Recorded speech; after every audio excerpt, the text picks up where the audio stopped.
Hello, hello, hello. What's up? Hi. I am live. Is it okay if I unmute my desktop audio? You can do whatever you want. I'm live too. Cool. Hi. I have noticed lately been a lot of discourse about who's an op and who's not. Mm-hmm. And I think you are on the right track in terms of knowing what the problem is, but completely and utterly failing to convince people of that. Okay, well, that criticism was too much. Get her out. Find somebody. Oh, no, I'm just She's banned. Sorry, I'm getting dragged out. I don't know why you did that. Okay. Yeah, well, what do you got for me? Yeah. Okay, so there are some very important lessons learned from kind of like the woke one era of the 2010s that like really made a difference. And this is like basically a pattern that's happened before. And if I think you have to stop viewing it as kind of an op, not op dichotomy, because that's where lots of people are getting lost. Yeah, I agree. On the little border areas. Okay. And talking past each other and then like not believing what's going on. Sure. So I think you need a 4-tier system. Jesus. Yeah, I made a spreadsheet. So the first level is like bystanders, and like as these go, it's sort of like logarithmic or like exponential. There's like far more people in the lower tiers, and you get far fewer people as you go, but like they're doing far more harm, far more intentionally. Okay. And when people want to protect their own egos, they like pretend they're more innocent and slide to the left, and behind closed doors, they like slide more to the right. When you say we've left seen and this right happen in with, this like- in this sense, you're talking about your spreadsheet, not like slide to the right politically. Yes, and to the yeah. Just making sure people understand. Yeah, Okay. because it's sort of like a pipeline, so it's sort of like a narrative kind of order where people will like fall into this. And Can we call keep these going, bubbles progressing. instead? I'm just kidding. Don't worry about that. Okay, I'm listening. Gotcha. Yeah. Like bystanders are typically most people by default in a larger group that like is kind of hosting a movement. And they are still enabling things without even necessarily knowing it. Because like everyday people kind of are involved in sort of our history and like what we incubate. So like for MAGA, that would kind of be like all Americans as like we just let Trump rise to power. And the problem is when we talk about these movements in retrospect, these big groups end up getting stereotyped as like being part of that movement. Talked about it, right? It's like the world right now just makes fun of Americans and blames Americans for doing this. With like anti-SJWs, it's a negative stereotype that gets applied to all gamers, which isn't true, but that is where it started. And then with the DSA, that is kind of like the left, which includes like normie libs. In the case of the DSA, this would be like the normie libs who are like either candidates or like casual news anchors who are like, well, why shouldn't they campaign with this Hassan Piker guy? That just sounds good. Like the young people want attention on stuff. And they are enabling something bad, but it's totally like, it's unknowing. These people can like be pushed out of this purely with informational awareness. Like they don't even know what they're actually supporting. They're like misdefining the people they think they're supporting. Okay. Tier 2 are kind of the pawns and foot soldiers that I think lead to the most danger without knowing it. And there's so much fighting that happens around here.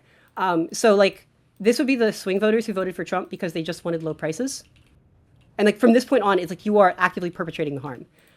In the anti-SJW stuff, these were all the people watching all those videos and commenting on all those videos. And like, if they had even a legitimate complaint against like a woman or a feminist or something about something she said that was technically inaccurate, or criticizing, like they're still piling on to a bigger movement and then whitewashing what that movement is actually about. Like these are the people who said it's about ethics and games journalism. And that's honestly what they thought they were doing. With the DSA, these are all the people who say, we just want healthcare, or like they're progressives. This is the vast majority of DSA supporters. And even I would assume DSA members who are actually just kind of progressives or sock dems. And honest to God, think it's just about healthcare and progressive policies. Okay. Then you have the tier 3, and this is like what actually kind of defines a movement if you're like savvy about it. And these are the people who know what the actual true cause and purpose is. These are the people that like are really driving intentionally these hate movements and like doing things and starting shit on purpose. So with MAGA, these are the people who are vote for that just because they actually do hate immigrants. Like they're conscious of what they're doing and like they know what the actual goal is. With the anti-SJWs, these were the misogynists looking for any story that could justify their hatred of women and pushing that on purpose to kind of spread that bigotry through propaganda to all the tier 2s. with DSA, these are the actual tankies. This is the Red Star Caucus.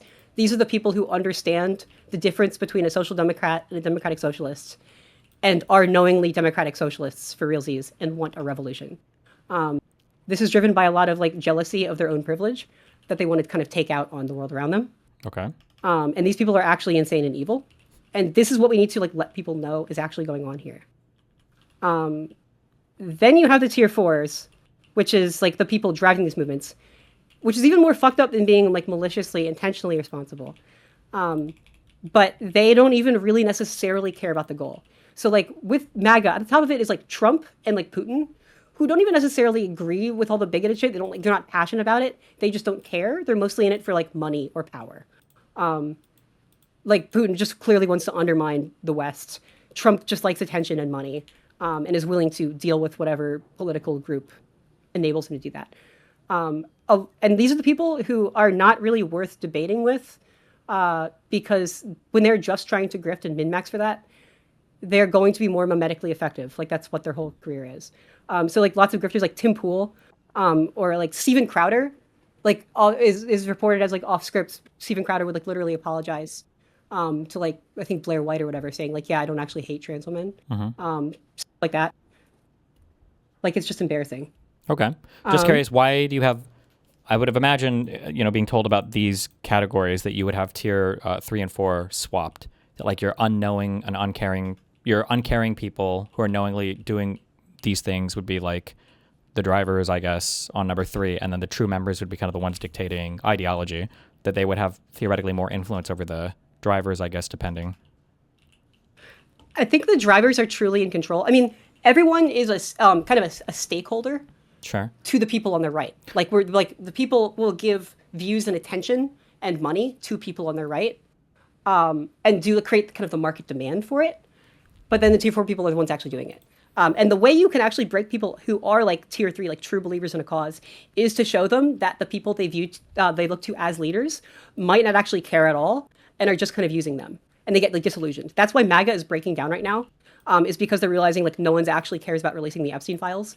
I guess I feel like cult leaders and stuff. Sure. I don't want to get too hung up on just, I guess, like arguing this point, but I feel like in some ways depending on what kind of true member group you're talking about, they know that. So for early Fuentes, I distinctly remember listening to him, and I think a lot of the poll posters and stuff on 4chan would say similar, that people knew that Donald Trump was no form of like white nationalist or white identitarian, but they knew that his positions on banning Muslim immigration and being anti-immigrant in general and coming down on minorities and everything, that like that served enough of their purpose. So like if you would have gone to like a neo-Nazi or Fuentes type or an alt-righter in 2016 and said, you do know that Trump's not a real believer, right?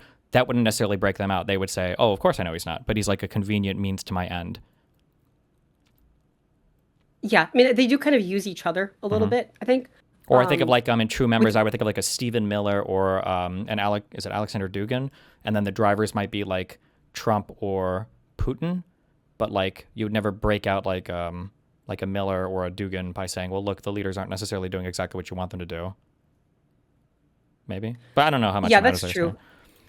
Yeah, I mean, but like it's also a kind of a matter of like how many there are and like their power and resources to leverage others. Sure. So like sometimes people do look for someone to their right, to kind of like carry what they think is going on. Yeah. So I guess it can be, I don't know. I still wouldn't think it's necessarily switched, but it can be like a more aware social contract between these parties. And there's like kind of a symbiotic relationship here. And I would sort of like view like the main divide for what I consider to be a worthwhile coalition would be down the middle between tier 2 and tier 3. So like the more relevant discourse, I have some kind of examples here in this tier. Like for the kind of DSA like left streamer space. I think there's a difference between like just being a passive supporter of this versus being aware of it.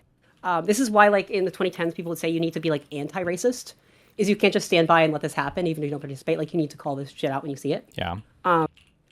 I think what's happening right now is you are seeing the dangers of tier 3, and then you're trying to point out the oversights of tier 2, enabling that, and you're arguing that oftentimes with tier 1s who think you're crazy. So like with this kind of space, I think someone I can kind of reveal these as I go. in this tier 1 space. And the problem with like the Real quick, do you tier have ones, like this publish anywhere, like a public link, so I can send it to people or whatever, or might because people might show one. Yeah. And it's not like editable or anything, right? Yeah, it's just a view link. Yeah. So it's like tier 1, and like if the tier 1 peoples were right, like that these are just as innocuous as they want them to be or just assume they are offhand, the world would be such a better place. But I just think they tend to kind of underestimate the threats. Someone like IRI, like very good faith, casual, like normal about this, and like, what do you mean? Like they're just kind of supportive. Why not? These are more avenues of support for a cause. I don't see what the big deal is. And these are the kinds of people who like you could talk with, like a lot of people in space who are like, this is breaking a worthwhile coalition. Because tier 1 peoples just are straight up on the side of liberalism and good things. Sure. They just under evaluate the threat. Someone like Pisco, I would not say is a hard op, but I would say Pisco is like the perfect example of someone in this tier 2 space. There's a lot of people who will say in good faith, they think that AIPAC is bad. They care about Palestinians. They think Medicare for all is a good thing. And they don't realize that they are actually spreading dog whistles. Like they are saying these things in earnest. This is the big, massive danger. It's because all of this is a permission structure. It's like, who are you carrying water for? And it's tend to be carrying water for someone to your right. And this is like the kind of big, big, big danger here. And what the DSA doesn't realize, there's something called the Red Star Caucus that's really worth looking into if you've not already. It's one group in the DSA that considers itself like central and core to the DSA, and they straight up like want a revolution and are trying to like incubate like a kind of a nesting doll in the DSA towards that end. So like this would be like that Red Star Caucus or like Mike from PA, who openly has supervillain monologues about wanting to destroy the West and the Democratic Party. And the weird thing, and it's hard to really tell, especially the further they in, they get better at lying and hiding where they are, and they will kind of slide around a lot. This could be someone like Hassan, arguably, like, depending. It's not really sure, like, to the extent to which it's unironic Maoism versus, like, attention and money and power. But, like, this is the kind of thing where it gets more and more bad faith. And this is, like, the scary threat here. In general, it helps to focus on, like, actually just showing, without much editorializing, what tier 3 actually is and the impact they've actually had. And that's kind of what historically breaks tier 2s out of it. Like people who are really into like Gamergate and stuff, like they're like, I just care about ethics and games journalism. And they realize like, oh, you like drove someone to be severely depressed and kind of ruin their life. Like that's kind of what that is. Like if you just spotlight the thing to their right, tends to be effective at like leveraging them out. But the more deeper in they are, the more they might like just be aware of that and then not really care. And that is the problem. But anyone who's like in that tier 2 space especially deserves some empathy and needs to be approached not as like an enemy, but as someone who shares earnest, innocent, good goals, but is not fully aware they are like carrying water for bad people with different goals. Yeah. So I wouldn't necessarily write off someone like in Pisco's position, as much as be like, hey, this is what you're actually supporting. Understand that is not, in fact, the same goal you think it is. Like, they're lying when they say that. Sure. Have you tried having any conversations approaching somebody with this kind of like breakdown to see if you can move them out of anything? Historically, yeah. Yeah, like in real life a lot, like especially like ex-Trumpers, ex-Gamergaters. It tends to be very effective, and it's the same kind of thing. And it is, in fact, the same movement. QAnoners were everywhere a couple of years ago, and they kind of went like radio silent. And now a lot of Black creators especially are raising the alarm bells. The way that they're saying AIPAC is manipulating establishment Democrat low information voters to sabotage or like defang the white left is just like a beat for beat. That's the QAnon narrative. That's the JQ narrative. Yeah. So like, I think we need to kind of start pushing this and just see what actually is happening here. Like I think the race with Crowley was a really good example of that, of seeing like who actually was Francesca Hong carrying water for and what is that actually about. Seemed to influence some people. Okay. So I do think this does work. It does make a difference, and it's at least worth a try. But like anytime anyone's accused, like, "Hey, you're being racist," they immediately get defensive, like, "I'm not being racist," and like those kinds of breakdowns, like the left in the 2010s just kind of lost the conversation and the plot on that, because like we failed to explain there's a difference between, I know you're not intentionally full of hate, but like you're doing something that's carrying water for and perpetrating something else. Sure. And coming out this like, "Hey, I know you're a friend. I know you're not trying to do that, which is why I want you to stop." Those are the kinds of lines that need to be better defined and like casually brought up. Because otherwise, the tier 2s run into the arms of the tier 3s, and then even the tier 1s will run into the arms of the tier 2s because they think like you're accusing like people who are not in fact evil, because they don't realize the tier 2s are actually supporting people who kind of are evil. If someone's like a full-on grifter behind the scenes of all this, they don't really give a fuck and will kind of say and do whatever, which is its own kind of problem. Like, it's not really worth engaging at that point. Okay. All right. I'll keep it in mind.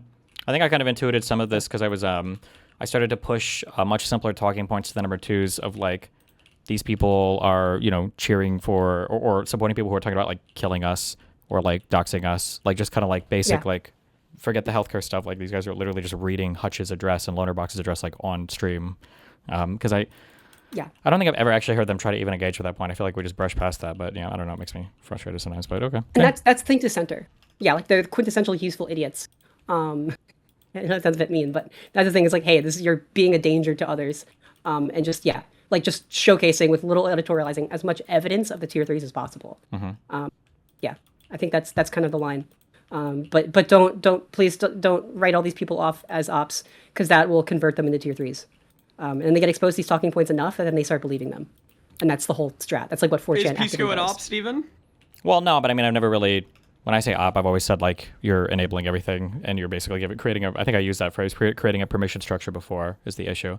But there's an added complication too in that I think that it feels like the people who are in like tier 3 right now are aware of this structure. Like I feel like the MAGA people in tier 3 are aware of the structure, but a lot of the center left libs are not aware of this structure. And then what happens is they think that they don't realize that they're navigating a space where people are like deliberately farming and using them for a certain purpose or end. And then there's like a whole bunch of other people that are making a fuck ton of money being kind of like manipulated and used to some end, which is also kind of annoying. Not to say it's not impossible to. Yeah. But that's the very, very real harm. So like instead of, is this person an op or not? People are getting really confused in the conversation. Be like, hey, they're like a tier 2. They are unknowingly enabling and perpetrating. I think that you can have like I think that for a challenging conversation, I think that the structure is really good to keep in mind. I'm not sure for labeling if I would draw a distinction there, because I feel like I've drawn so many of these distinctions in the past that the distinctions have ended up hurting me quite a bit because the other side doesn't draw these distinctions.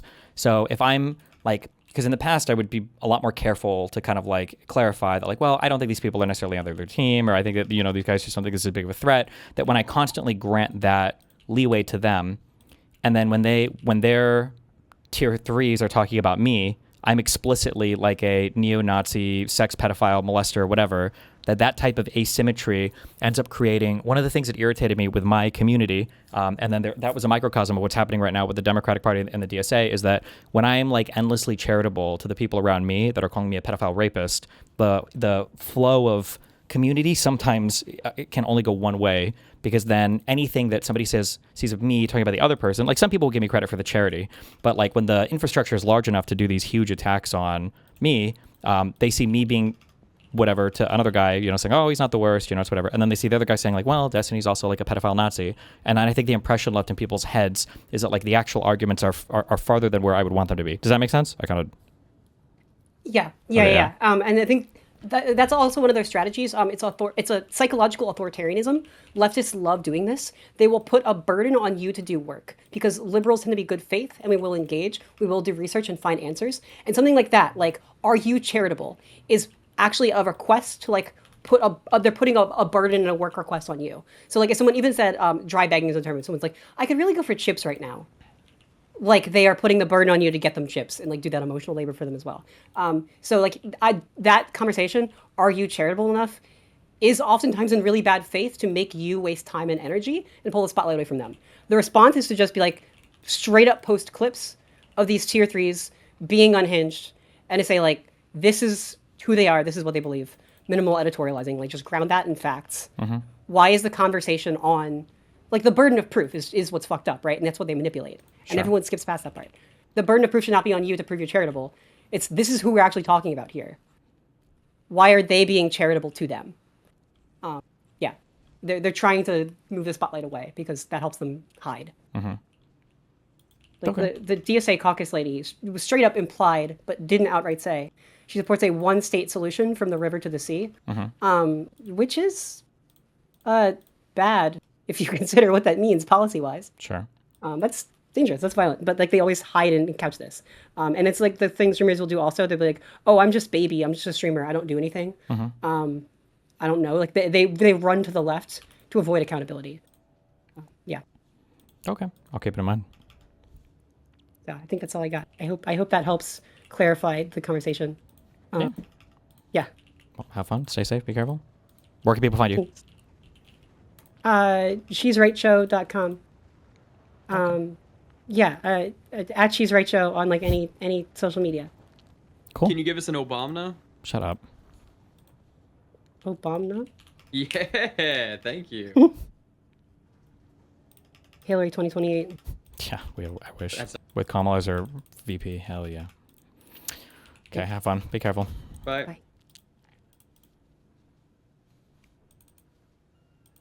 All right. Time to dump all of that because we got op DMs leaked. Yeah. Oh, I don't know about that. What is this? Why are they so Wait, hard how'd to you read? even get this? Who? How did you get the counterpoints in Pisco DMs? Were they? I don't know. It's Is this posted like on. a leak? Yeah, it's posted on the subreddit. Oh, was violating rule number 8. Who leaked this? Maybe someone alt-tabbed? Cool beans. This was 3 days ago. I'm crashing out over Destiny calling you an anti-Semite. Let me know if you want to call at some point. I hear you, bro. I would want to discuss without a focus on his bullshit. He just wants attention. And focusing on his bullshit would be a win for him since he's desperate for my attention. Then what would you want to talk about? Because honestly, I'm done holding back on him. Yeah, really? On him being a piece of shit and expecting people not to throw elbows back. How do people type? How can you possibly type something like this without a shred of self-awareness? What?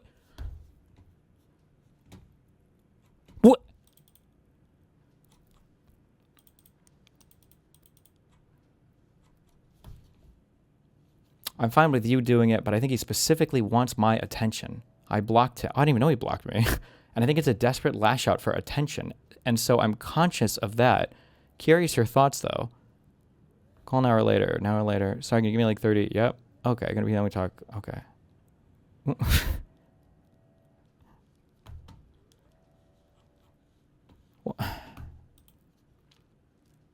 I'm done holding back. Yeah, now I'm gonna get real.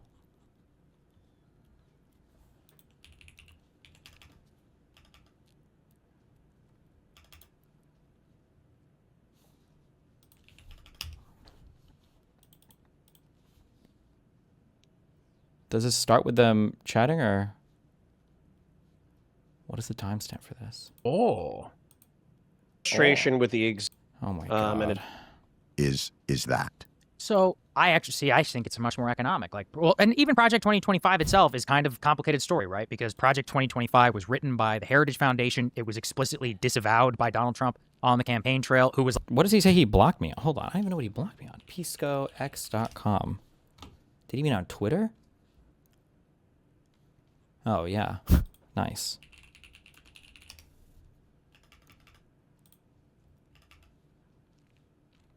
Oh, and Josiah blocked me. Nice. All right, let's go. Oh my god! Wait, Josiah blocked Holy you too? shit! Yeah, it's like the whole squad. All right.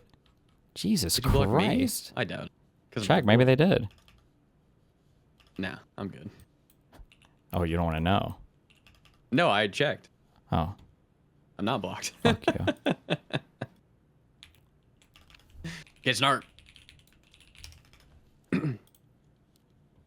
That's talk about the tight ship. Jesus Christ. Wait, check the soy pill? I did. He hadn't.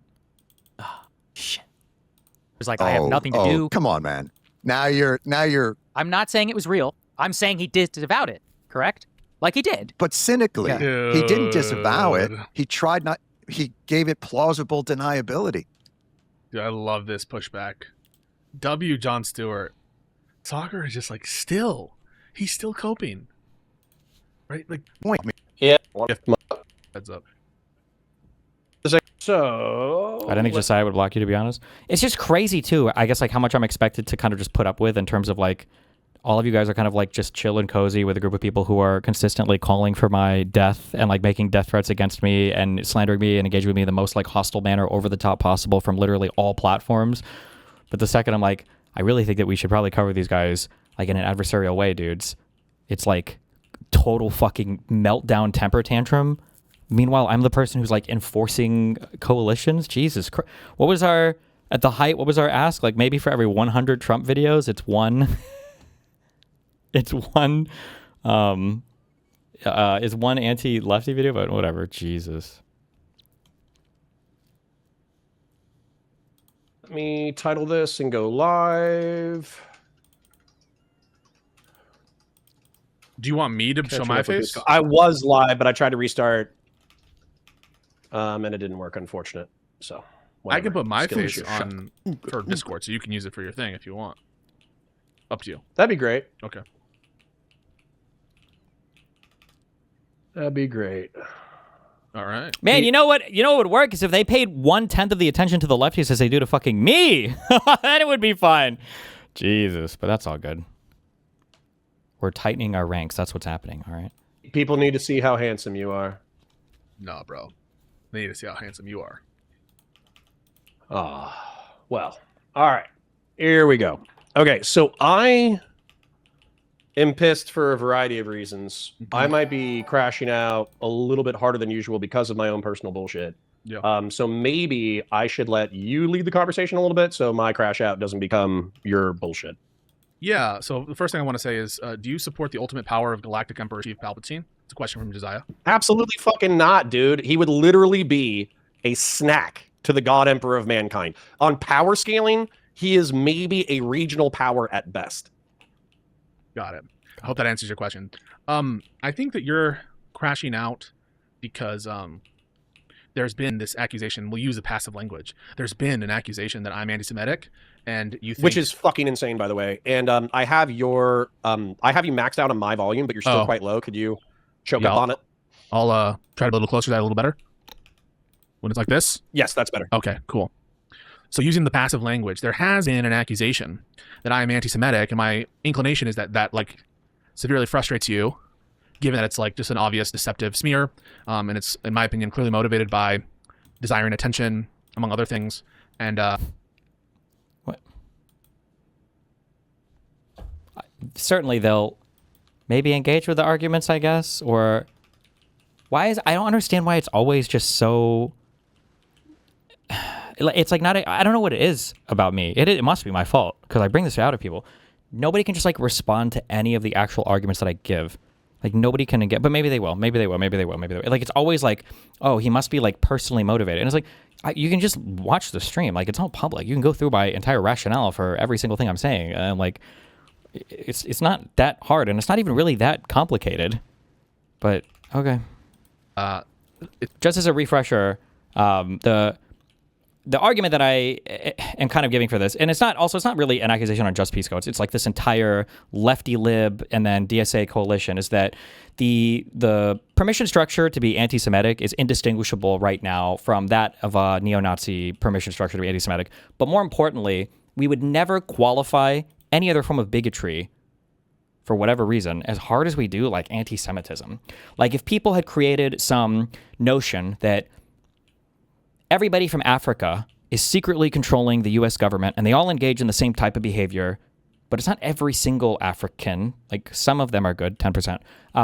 that like there's no world where if I say like I don't hate Africans, I have friends that are Africans, I don't want anything bad to happen to Africans, but I need to be able to honestly speak about Africans are literally dictating orders to the U.S. government and their control. I don't have any evidence of that, but like this is like there's no other form of bigotry where you'd be like, well, they're not racist, but they're like creating they're creating like a racist permission structure, and then they're using points that are indistinguishable from other bigots that are being used to further other forms of bigotry against like you would just never use say, oh, this person's bigoted, or at the very least they're part of like a structural bigotism or racism or misogyny or whatever the fuck else that is facilitating it. And I feel like I've fucked my mind a little bit just because the anti-Semitic shit has been used so much by people on the left in the past towards basically everybody, calling them a neo-Nazi or calling them anti-Semitic or whatever the fuck, that unfortunately, it feels kind of cringe to say that somebody is anti-Semitic or contributing to anti-Semitism or whatever.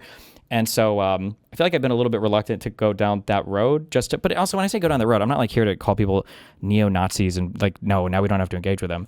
But I think that like we're at levels of Zog posting that I've never seen in my entire life before. And none of these guys call it out. Every single person is part of that on this side, and they're all complicit in it. And that's just insane to me that that's like where we're at and nobody can say anything about it. But it's caught you feeling all kinds of ways. I take the view that like I'm going to defend myself, right? Obviously, but sort of feed it into a distinct personality-driven drama cycle is precisely like the wrong approach. In that it is like getting in the gutter, and it's not worth us being like so upset about it.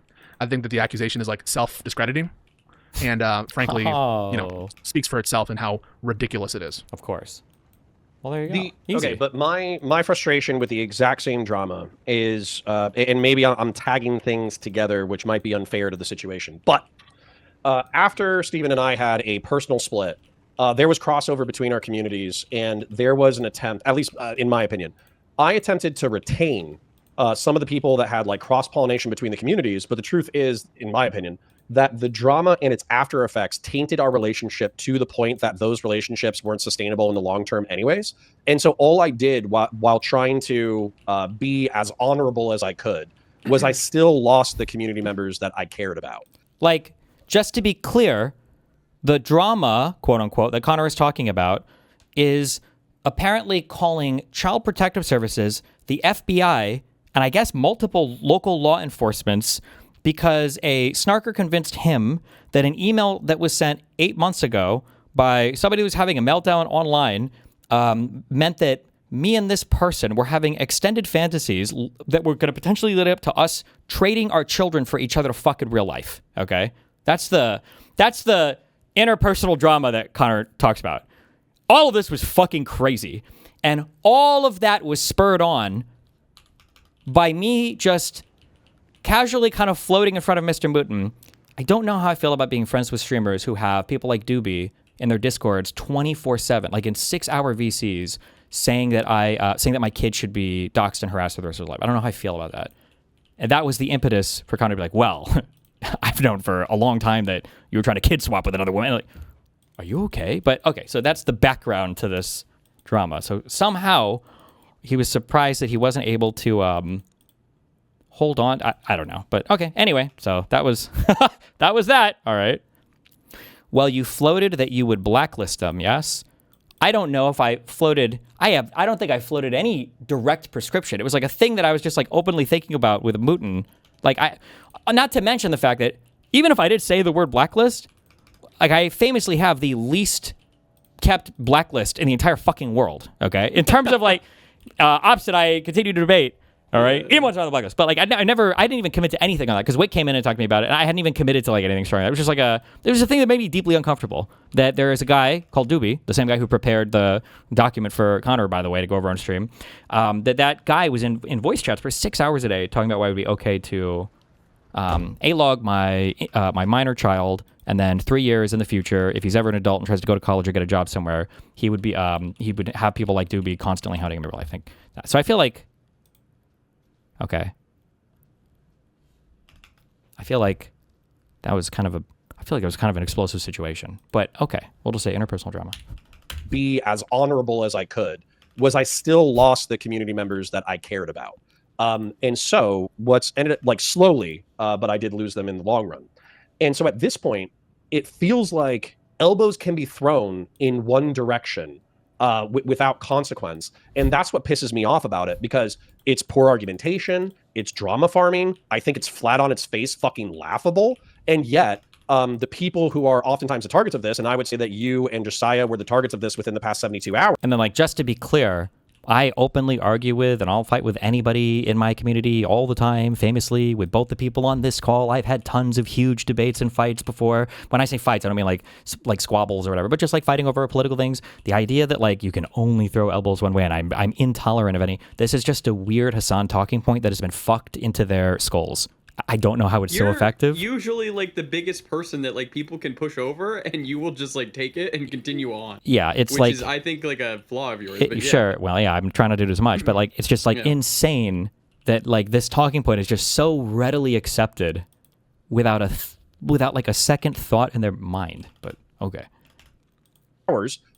You have to be the bigger person. You have to say, oh well, they're just looking for my attention, and it's kind of silly anyways. Otherwise, you invite more additional negative attention. But for me, I'm like, F that, you know, it's sorry. It's so stupid that it's like laughably poor ground to fight on. And I've been talking for too long, but I would like the opportunity to articulate that in a moment. Yeah, sure. I mean, that's all good. I want to explain why I do what I do and why I take the position that I do. Like, I definitely have certain feelings about going to my Jewish co-host on Live and Learn to explain why I'm anti-Semitic, and saying I'm like more anti-Semitic openly than Nick Fuentes or a neo-Nazi. But I take that to be... That was a wild quote. I actually lost my bananas on that one. I feel like it's really wild to me that Hassan Piker, with 30,000 viewers on Twitch, noticed on stream, quote unquote noticed, that I'm really important, is Israeli. And said he's Israeli. Not Zionist or whatever, just Israeli. And left that up to his entire audience after he spent the better part of the last 2 years from how all Israeli people need to be killed. And people like Pisco would have fuck all to say about it. But, you know, I think that's kind of crazy. But that's just me. I just take that to be evidence that it's not good to get into personalities. Because it's, also if you have like a friend who's a certain thing, then you can't possibly be contributing to or facilitating bigotry against that personal thing. I have the black friend. And it just makes me more convinced that the best thing to do is to just... Coming in to say that Pisco is an autistic warhead, is he like afraid of ever admitting he is to correct a position? He can never, ever do. That's just not possible. You want the best example of that? Wake me up when Pisco finally comes to terms with how unfathomably fucking wrong he was and being complicit with pushing the Hassan lie about the huge detainment with TSA or whatever. Like, that was a straight out, I think we knew that on day 1 or 2, that was a massive fucking lie. Pisco never corrected on that position. He was completely and totally fucking wrong on it. But he was one of the biggest stands of that. But he'll never come back from that. Or like, he'll never admit that he was completely fucking wrong on that. Just keep it to the issues and to try to leave the mudslinging to the people in the gutter. But but maybe I'm a gutter person then. So the reason why I've gotten frustrated with this is because... Why did you drop the snarker stuff? Feels like you don't talk about it anymore. Because that space has been fucking nuclearly detonated. A lot of that space kind of started to fly apart. Oh yeah, they kind of died. Oh yeah. A lot of people broke from it. A lot of the pressure on those communities made it a little bit untenable. So now Jessica generally focuses on a little bit of drama slop, but just like lefty snarker stuff now instead of just like the personal drama snarker stuff as much. So I think we busted apart that shit pretty well. Yes, but maybe I'm a gutter person then. So the reason why I've gotten frustrated with this is because we all started in the proverbial trenches of the panel scene. So we started in the Prime Kai Reverie Roundtable. We started in the Dylan Burns Hippy Dippy Roundtable. And of course, like, there was an element of personality throwing elbows, mudslinging, personality attacks, etc. within those spaces. But I always did feel like the best people were the people who were capable of not only receiving those attacks, but then articulating something intelligent. And so for me, continuing at this point in my, whatever you want to call it, digital media career, I don't have this like, oh, I'm above attitude. And not only that, but that it feels weak. And I'm not trying to criticize you with that, because I think it takes a certain amount of self-restraint in order to not respond. But it feels one-sided to not respond because the argument is so laughable, which I want to articulate real quick. I was watching Steven's conversation with Mantis justifying his poor behavior. And in there, he asserts that bigotry is defined, and then he basically defines systemic racism. Then he conflates systemic racism with interpersonal bigotry. Then he goes on to accuse you of having not only interpersonal bigotry against Jewish people, but of having such flagrant bigotry that you are equivalent to a Nazi. Whereas, what I think if we look at it descriptively, is you are, and in my opinion, I share this opinion, but it's nowhere near as charged. You are sometimes too nice, too far lefties who are anti-Zionist. That is not the same fucking thing. And to pretend it's the same thing is absurd. I agree. I mean, I think it's a disgusting thing to say. But what do I get out of litigating? It's so funny also seeing like how like sad and upset, like, I can't believe I'm being called anti-Semitic. Like, meanwhile, if you're like, racist attacks against Jews are at an all-time high in the United States, and you have like the entire faction of the far left is like just openly hostile towards Jewish fucking anything, and anti-APAC has become the singular calling card by which a lot of these people unite around, and none of these people have had fucking anything to say about it. But it's the white man's fragility, okay, on full display here. Jesus Christ. In a nasty, acrimonious way. How is it in my interest to do that? Does he try to understand why he's being called anti-Semitic at all? I don't even know if he even engaged with it, but that's why we're listening. I'm just curious. Like I said, it's just, my father told me he would always have the saying, because he was all about like self-control and emotional regulation. Two things. The first is, make a speech when you're angry and you'll make the best speech you'll always regret. That's number one. And two is, if you lose control, you're really giving another person power over you. The power to dominate your emotions, to change like what you say and how you say it. And so I've been reflecting a little bit more about his influence on my life, and some of his maxims and wise sayings. And yeah, I just think that I want to approach this defending myself, but where I'm doing it from a respectable position, and where I'm not giving into this race to the bottom. Now that might seem cuck to you, or like I'm choosing to disarm myself or whatever, but I don't want to allow others to police who I talk to when I talk to them, or to control what I do. And so autonomy is front and center about like what I intend to do going forward. And I think that means being mature and recognizing, yeah. Like, I don't even know, like, these are just like the most like worthless statements of all time. Like, I don't want anybody to control who I talk to. No one is controlling who you talk to. I think it's just like, if you're on this team, it feels like these conversations should be going a certain way, unless you're actually on another team, in which case that would that might be a good thing to like specify, I guess, if you're not actually like a center-left lib and you are okay with these people facilitating some hostile takeover or whatever of the Democratic Party. But then I'm also confused because I don't know what Pisco's actual position is, because there were bullets that he was biting in the convo with Conduit, I think, that I don't think Pisco believes, but it's very dangerous. Have you ever seen like Code Geass? I think so, yeah. There is a scene in Code. So the guy, he has an eye, he looks at people and he commands them to do things. Mm-hmm. There's a scene where like he accidentally says something to like his sister, like, "Oh, wouldn't it be funny if I told you to kill all Japanese people?" And then she like, "Oh shit!" And she got fucking mind controlled by it. And that was like a huge turning point in the anime, right? Mm-hmm. I feel like Pisco has like a Gias where when he like takes a position on something, that's it. He's there forever. So he's like Giased himself into like such like dumb arguments sometimes. Like the argument about oh god, hold on, I'm trying to think. What was the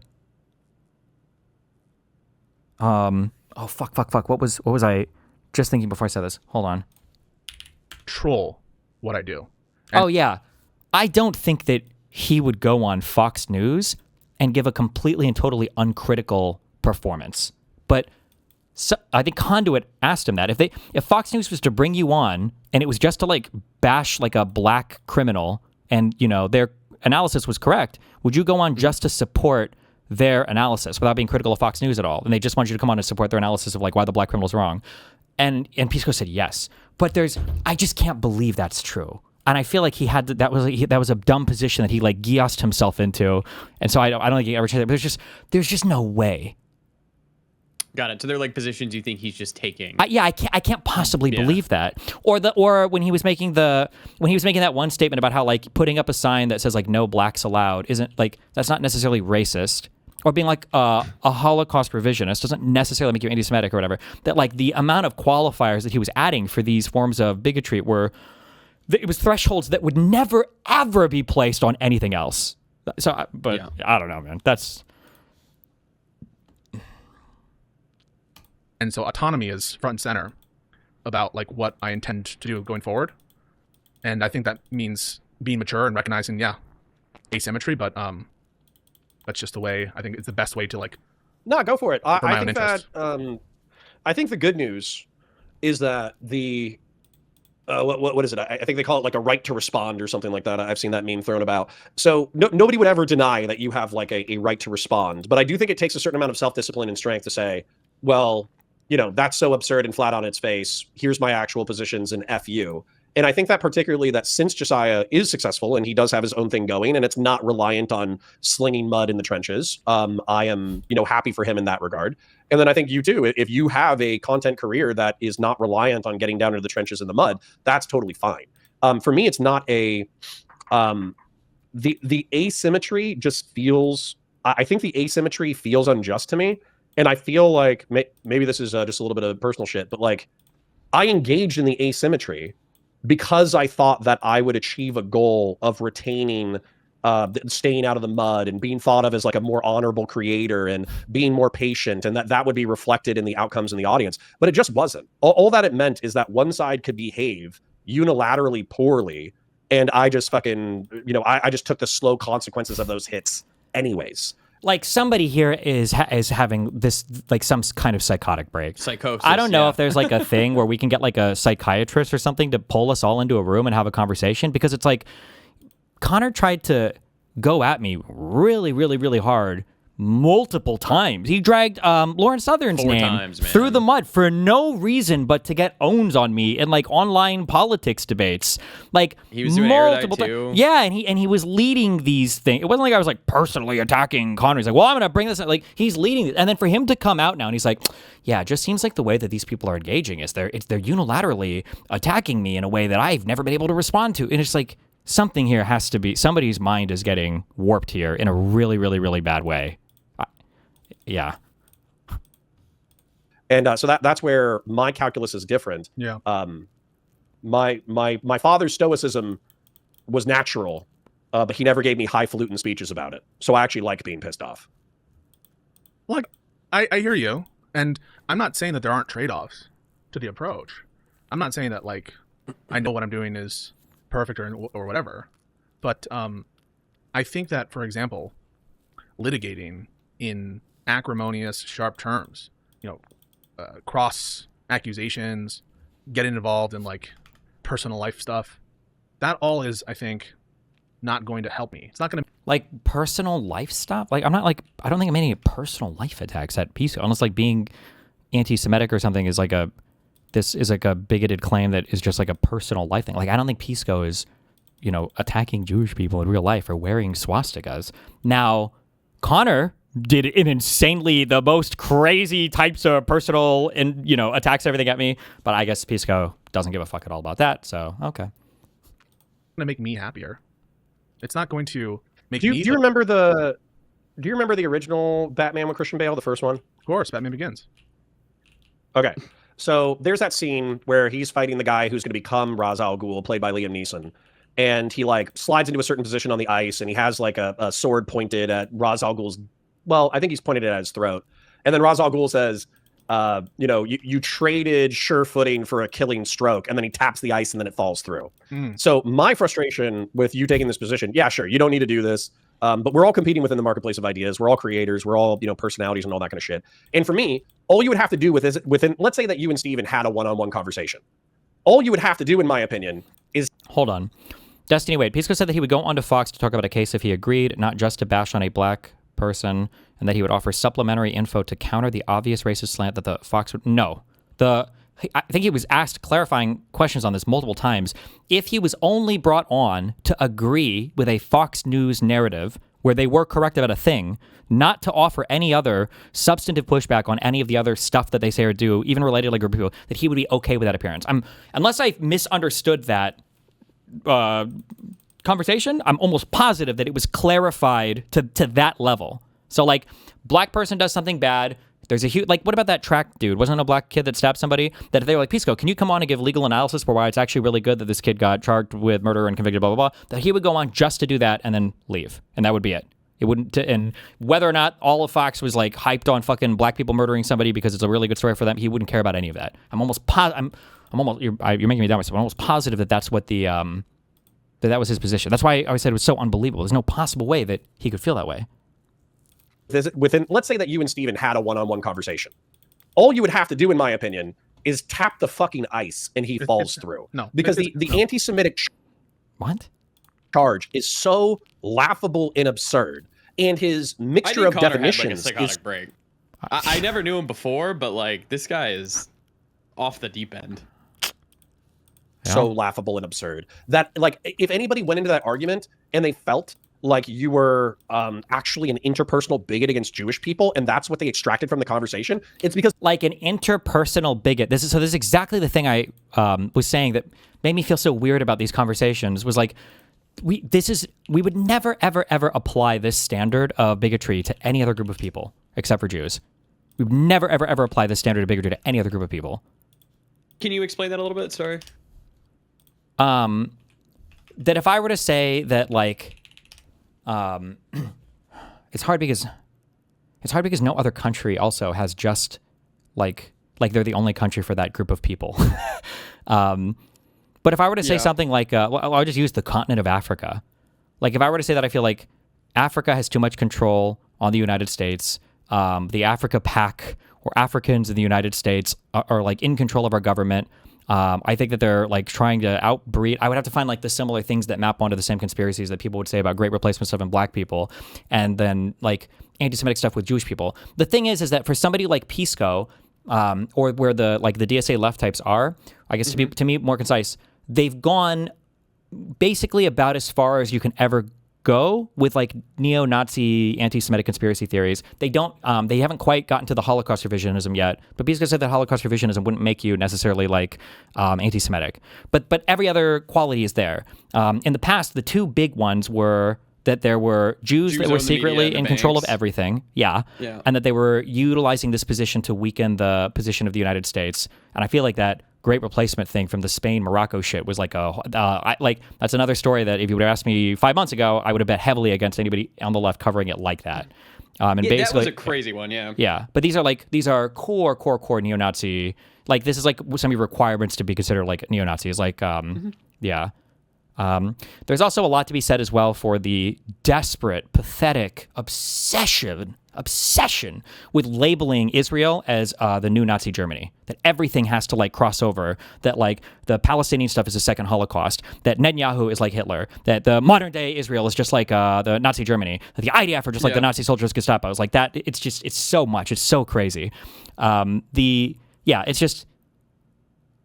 Like, I don't know what you would ever need to change from that position because the thing that the thing that triggered me the most about all of this was that when Pisco was trying to have the conversation back and forth with Conduit, he kept making this charge of like, well, interpersonally, I wouldn't hate any of these people. And I feel like that fundamentally misunderstands like almost all forms of bigotry. Nobody would ever say that you require a form of interpersonal hatred to hate particular minorities. Like, I'm sure there were some, I don't know if you would say like the majority of slave owning Americans or the majority of white people and the 600 700s, do they like hate black people? Like, I don't know if you would say they hate black people. Like, do you hate cows and sheep and pigs that you farm? No, you just think black people are slaves, right? Or I don't know if you would say that like men who denied women the right to vote until the 1900s, until 1920 or whatever in the United States, I wouldn't say they hated women, right? They just viewed their role in society separately. Like, I don't, it's pretty rare, I think. It happens a lot with like racism, that people will hate other people, but bigotry does not require like an interpersonal hatred. And then, much to the opposite, I feel like a lot of bigotry tends to, and I guess people maybe are working backwards for some reason, but it'll be like rationally justified, like it's not like the to do the Nazi thing. It's not like all of Germany was like, oh man, we all really hate Jews, and because we hate Jews, let's fucking Holocaust them, right? There was a whole story for how they were controlling the culture, facilitating communism entering Germany, responsible for German media misreporting on the front lines in World War I. That all of this stuff was like part of why there was a huge Jew problem and you had to do something with them, right? It wasn't that they were all, I don't even know if the majority of them were like interpersonally hated Jewish people. Maybe for Germany they did because the hatred for Jewish people was such a unique thing compared to even how they viewed other races. But yeah, it's just like it fundamentally misunderstands bigotry, and it places bigotry in such a box that you will just never be. You could never, ever, ever identify. Like Fuentes would not be. Would Pisco say that Fuentes is anti-Semitic? Like, I don't know by what measure you could even consider Fuentes anti-Semitic. And I'm not saying a Nazi or a neo-Nazi. I'm saying anti-Semitic at all. Because I don't know have I ever heard Fuentes say, I hate Jewish people. I hate the Jewish people. I hate Jews. I hate Jewish people. Maybe he has, but like, he does think that they control the government. He does think that they force our hand for all of U.S. foreign policy. He does think they're in control of the media and all the politicians. He does think that they try to intentionally weaken the position of the United States of America. Like, all of these are the exact same things that people say about AIPAC, by the way. It's just such a weirdo world where this like anti-Semitism gets such a hyper-specific form of defining it, such that I guess nobody is ever really an anti-Semite unless you literally come out and just say, I hate Jews. It's like, actually an interpersonal bigot against Jewish people, and that's what they extracted from the conversation. It's because they're actually 80 IQ dipshits. And so in my opinion, Stephen has almost baited you by, pointing a sword at your throat or whatever, but he's on a patch of very thin ice. Yeah, I don't view... It's also weird here, too. One day I'm going to drug myself up, and I'm just going to go with the flow on all these things, because it's really annoying. Standing against the wind on this, okay? Like, where is... this reminds me when people were like, the worst thing you can ever call a white man is racist. It's over for him if you call him racist. Where they're like, he's pointed a sword at your throat. For saying you are anti-Semitic? Nobody fucking cares right now. That's like the least cared about fucking thing on the fucking planet. Who the he fuck? might get invited to podcasts. Yeah, for that. Jesus. Like, who the fuck cares? We have Democratic politicians, not many, but are posing alongside a guy who, like, openly fucking wants ethnic cleansing of the entire country of Israel now. Like, who cheers on terrorist acts in Israel? Like, what do you mean? Like, where he pointed a sword at your throat by saying you're anti-Semitic. Who the fuck is listening to Destiny's accusations? And all my Zionist fans left because they hate me because I fucking hate Netanyahu. So it's just such a stupid fucking, I don't know. It's so cringe. Whatever. Your throat or whatever. But he's on a patch of very thin ice. Yeah, I don't view it that way. I view this. That's precisely the kind of cycle that I want to just get away from. Like, this is the kind of thing which I think is very. I view all of this as kind of a desperate cry for attention, and it's not just him, really. I think also from other. I've been like public enemy #1 on their Reddit, and like you should see some of the comments that people send me of stuff. No, Hassan's public enemy #1. Nice try. Did you hear that? Some of the comments that people send me. Whose people? It's Doobie and Justical and Kilo and 100%. Yep. Yeah, 1 trillion%. Same people that probably sent it to Hassan. Yeah. And not just him, really. I think also from other. I've been like public enemy #1 on their Reddit. And like keep in mind, Pisco literally has me fucking permabanned from his Discord, and he has had for months. So it's like, okay, dude. You should see some of the comments that people send me of stuff. It's all hands on deck. And listen, I'm not trying to make like a big victim thing or whatever. I can take it. It's not gonna change how I think the best way to just remove any power or control that anyone has over what I do is to just keep doing what I want to do. Which, when has that ever been not the case in the past, like, year or two? Like, what is the... Oh, nice. Kathy Doyle. Yeah, all these people have been in... Nice. They're all there. When has it ever been the case that I'm like, oh, Mindwaves TV... It's funny that you know all their names. You're like, oh, it's all the usual suspects. Yeah, all the usual suspects are there. Yeah.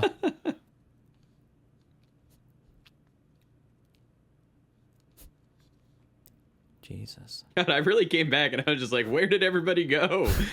Where are all you people? Officer Nasty is there. Nice. Good. All right. There we go. Oh, yeah, I blocked that guy. Yeah. He's annoying. He just kept adding me. And what I want to do is not to do a conversation about my anti-Semitism and defend my honor with him. That's just not something that I'm interested in. And I think it's precisely what this flatly ridiculous and absurd accusation is trying to achieve. I think that's its goal. Why? It's not like I'm calling him out for like, we need to be, I've already, like, it's funny because I've even said explicitly, like, this is, the anti-Semitism shit is like fucking lost. That's a lost fucking cause. I don't even care to make that strong of a case about it or whatever. It's just a thing that I think is kind of fucking crazy how it's just so permissible now. How do you expand this if I don't have a plus sign on my keyboard? What is the equivalent command? Alt F4. What? Alt F4. Oh, really? Yeah. Well, I'm just in a different space, I suppose. I am of the opinion that we talked about like moral shit and different like moral responses to people's poor behavior. There's barbarian retributive violence. There's There's no plus key, not on my keyboard. eye for an eye. There's tit for tat, and there's turning the other cheek. And I feel like enough. So number one, my criticism against Steven would be that he postures barbarian retributive violence as tit for tat incorrectly, and his audience eats that shit up. And then my second charge is that I feel like everyone in the space, either due to some like personal code, moral code, and or they just don't want to deal with the dog pile. They just don't want to deal with dozens or hundreds or thousands of people calling you a piece of shit. What they do is they turn the other cheek. And I just think that I'm done in that regard. I feel like enough people have turned the other cheek that he should have learned his lesson by now. He hasn't. Like, what the fuck is this fucking retard? This mega divorced retarded. What is he talking about? Hello? What? This guy engaged in some of the most insane, over-the-top personal attacks on me because I was thinking about making the request of not having people in his Discord that were justifying A-logging and harassing indefinitely my minor child. What? How dare you? Okay. Jesus Christ. What's funny is you didn't even have to make the requests. Everybody just showed themselves and then fucked Yeah, off. yeah, true. Kicked them. Turn the other cheek that he should have learned his lesson by now. He hasn't. And I think that too many people, either due to material comfort or personal preference, they just don't say, hey, fuck you. And that's where I'm at. Who are all the material comfort people? I guess Dan and Mooten, whose lives my underlings. But I mean, like, who? Minion, please. Who has had? Nobody has had trouble spinning off of my community. Like, what the fuck are they talking about? I've never been on an episode of Live and Learn, right? I don't think so. And all four of those people were ostensibly my minions. Where am I exercising all of this control? You're bad at controlling your minions. Look at how many snarkers you got. True. Like, it's just so fucking... It's such a vapid, stupid, hollow... Like, it's so obviously the remnants of what, like, the snarker people have fucked into your empty skull. Like, it's like none of the... Like, these aren't even good. It's just stupid. I don't know. Jesus. I think that's what I'm doing. But sometimes I think the coldest way to do that is to, like, just not give in to that urge and to not give, easy attack vectors that are not on the terms you want, right? Like, I think that I'm happy to constantly debunk and destroy all of these, like, pathetic people who call in. Not you, whoever you're thinking. Like, if you called in, I'm not referring to you, but somebody. Yeah, if you called in, you're based. If you called in, you're based. I'm happy to do that, and I'm happy to have it be on those terms. But all it takes is just, like, one little slip or something. You say something that, like, isn't completely 100% justified, and then that becomes the kind of narrative. And so it's just about control. Yeah. You got further to fall. What I would say, though, just so we I'm don't also not repeat interested in that- it, right? Like, even this conversation right now, it's almost like giving more air to it. If people want to defend me, that's fine. If they don't, Click trust. What? because he was molested as a kid.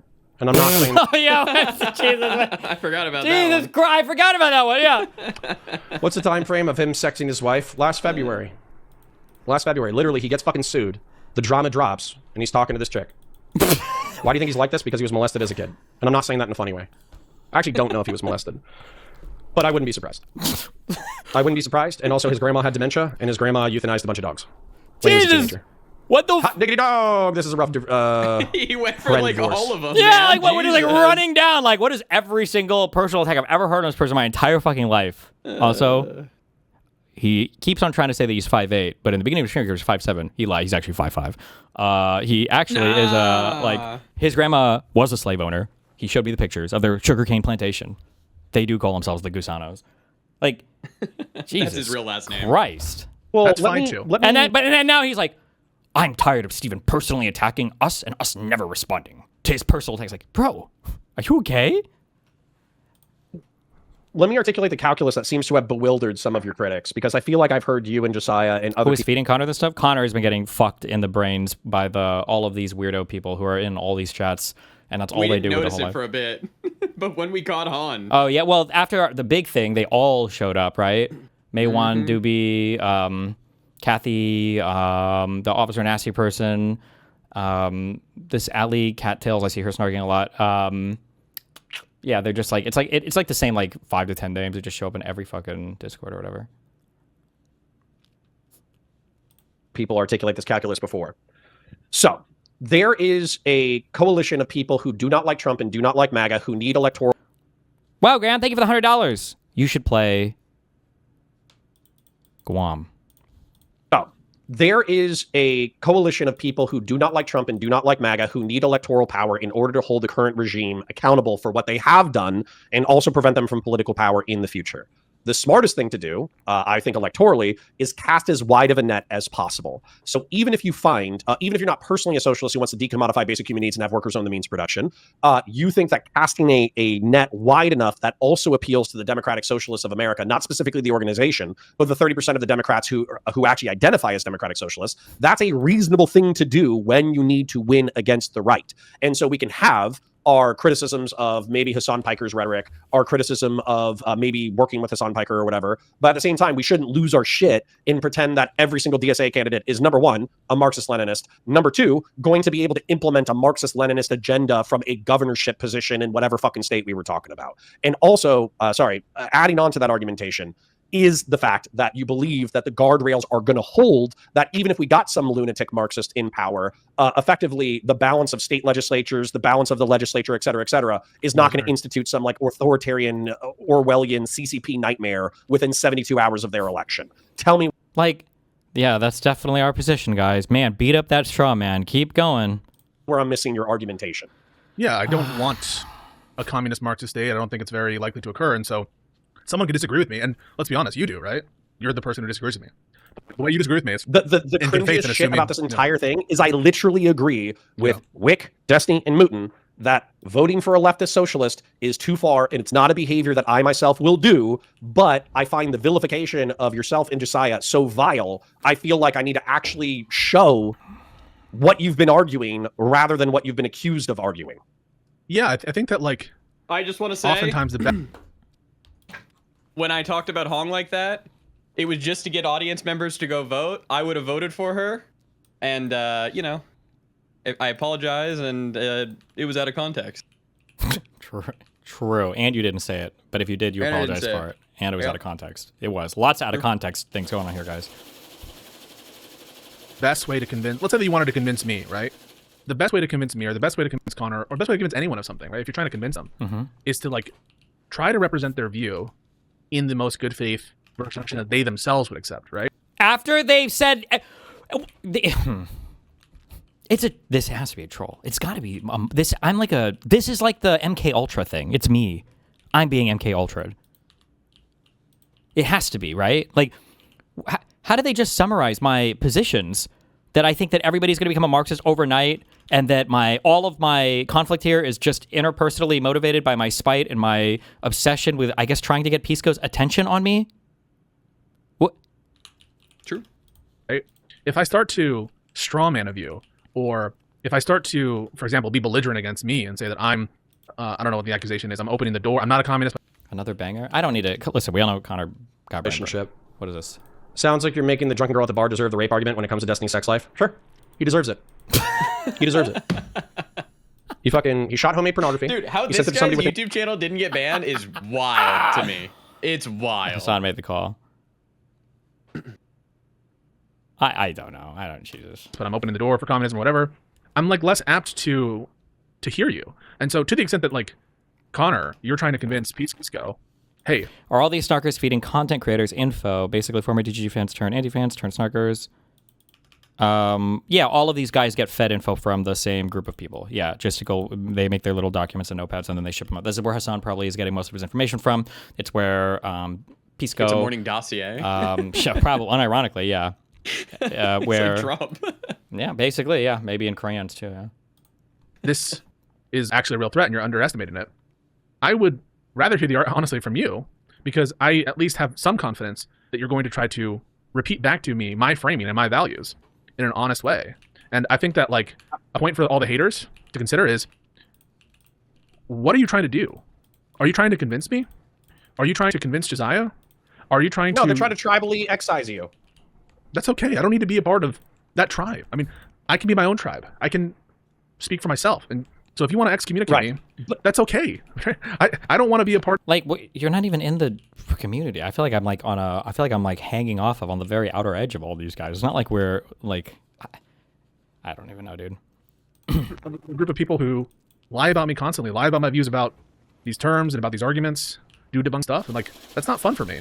Like lie about, like we watch it long form. I mean, like we're watching so much of the thing. I feel like I watch more of people's stuff than anybody who has fuck all to say about me.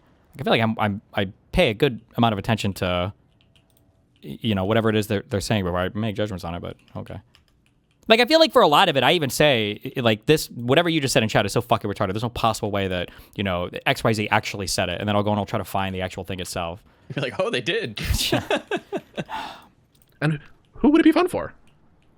But but this is what pisses me off, and maybe this is part of what gets my goat, is that it felt like, maybe I'm hallucinating things, but it felt like when the scene was more poppin', like 2019 to 2022 is when I was a part of the scene, and we had the Reverie roundtable, and we had the, you know, Hippy Dippy roundtable and all that kind of shit. It felt like argumentation was so honed by so many key players that there were arguments that were solidly dismissed as soon as they were uttered, and one of them was guilt by association.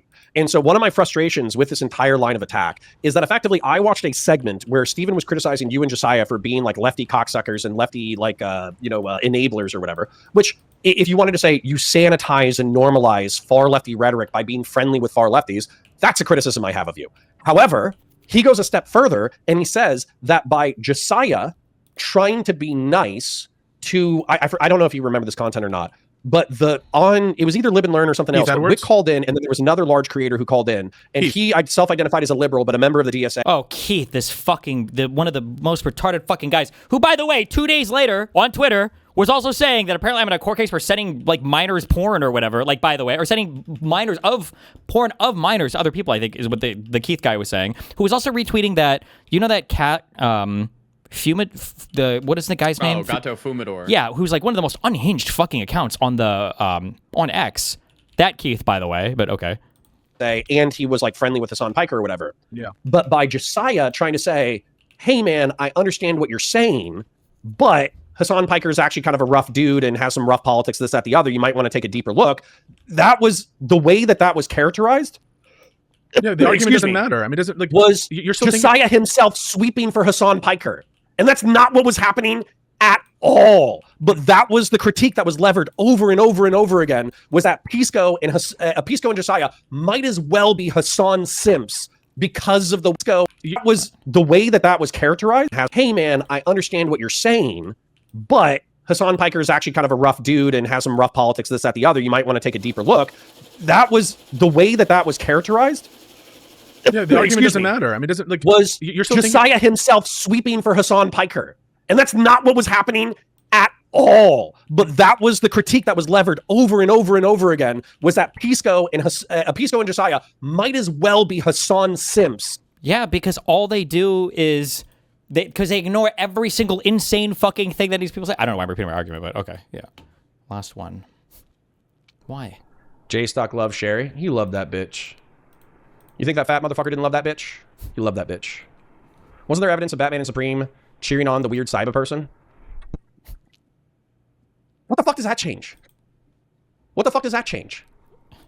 I just said I was gonna go fucking dig up J-Stock's fucking dad and turn him into a desk. If you cheered me on, do you deserve to get doxxed? The fuck is wrong with you? You guys are so fucking stupid. You just be saying shit. No. Yes or no? Y'all literally just be saying shit. Demi. Okay, I don't know. Thank you, ads. Because of the way that they approached the conversation. And it was so divorced from what the content actually was, I was pissed. Like, legitimately pissed. No, I mean, I hear you, but like, I think mad. the frame of reference that you offered, right, is a rational one, but it's just like not what's being operated. This is not about substance. It really isn't. If you take a transcript of that episode of Live and Learn, and you just follow what people are saying, it's really hard to make sense of some of the complaints about Josiah or IRI, which, by the way, those complaints were made of IRI, that he was sweeping for Keith. I think his last name is Edwards. I didn't even know who that person was. But it's not driven by a sense of anger at the substance. It's driven by an emotion and a deep and sincere, I think, for some people, feeling of betrayal. Not the Twitter account. Okay. No. But it's not driven by a sense of anger at the substance. It's driven by an emotion and a deep and sincere, I think, for some people, a feeling of betrayal. I think this is like the final level of like mind implosion is when you become completely and totally incapable. And it's also like this is just the Hassan talking point repeated, is when you're incapable of addressing any level of the argument. It's just it must be all personal, I guess, and then that's it. And it's Yes. Yes. And I do think... What? Ads! I understand he's crazy. Why? I don't need to watch more of it. What? But I think that at some point, it is incumbent upon Stephen where recklessness is no longer an excuse. So for instance, if we go through the Mystery Report and we look at a decade of broken relationships, and then we know that 2022 is the peak of the drama where you guys are in orbit and then you get driven out of orbit. I didn't know why I'm talking to fucking Lav and Mr. Girl. I'm good. I saw it. He did it afterwards, okay? Yes. Every time somebody has an issue, they all run and they all do the group thing, okay? I got it. Jesus. I think there's a personal component. He's got it. It's driven by an emotion and a deep and sincere, I think, for some people, a feeling of betrayal. Yes. Yes. And I do think there's a personal component for me. But I'm just at a different stage, I suppose, where I feel like in our personal fallout, Stephen and my personal fallout, I try to do the right thing, really at all times. But I also tried to be like sane and balanced towards people who were critical of the way that I conducted myself there. I didn't get very much for it. If anything, I feel like I've been punished for trying to be tactful, and I'm just done. I'm just done with it. So I'm not going to have this like unilateral contention where effectively Steven and his orbiters can throw fucking weight around and count on me to not want. So he said, your problem with Josiah didn't as H and I don't know what the sentence means. Your problem with Josiah didn't as H and as sanitizing all of Keith arguments by rephrasing them in case you don't remember because Connor is doing a straw man. Oh, my issue. Oh, yeah. I don't know if that conversation itself had anything to do with them sanitizing Hassan. It had to do with the fact that Josiah was hardcore laundering all of Keith's statements. Sure. To respond due to the dog pile that will incur if I do respond.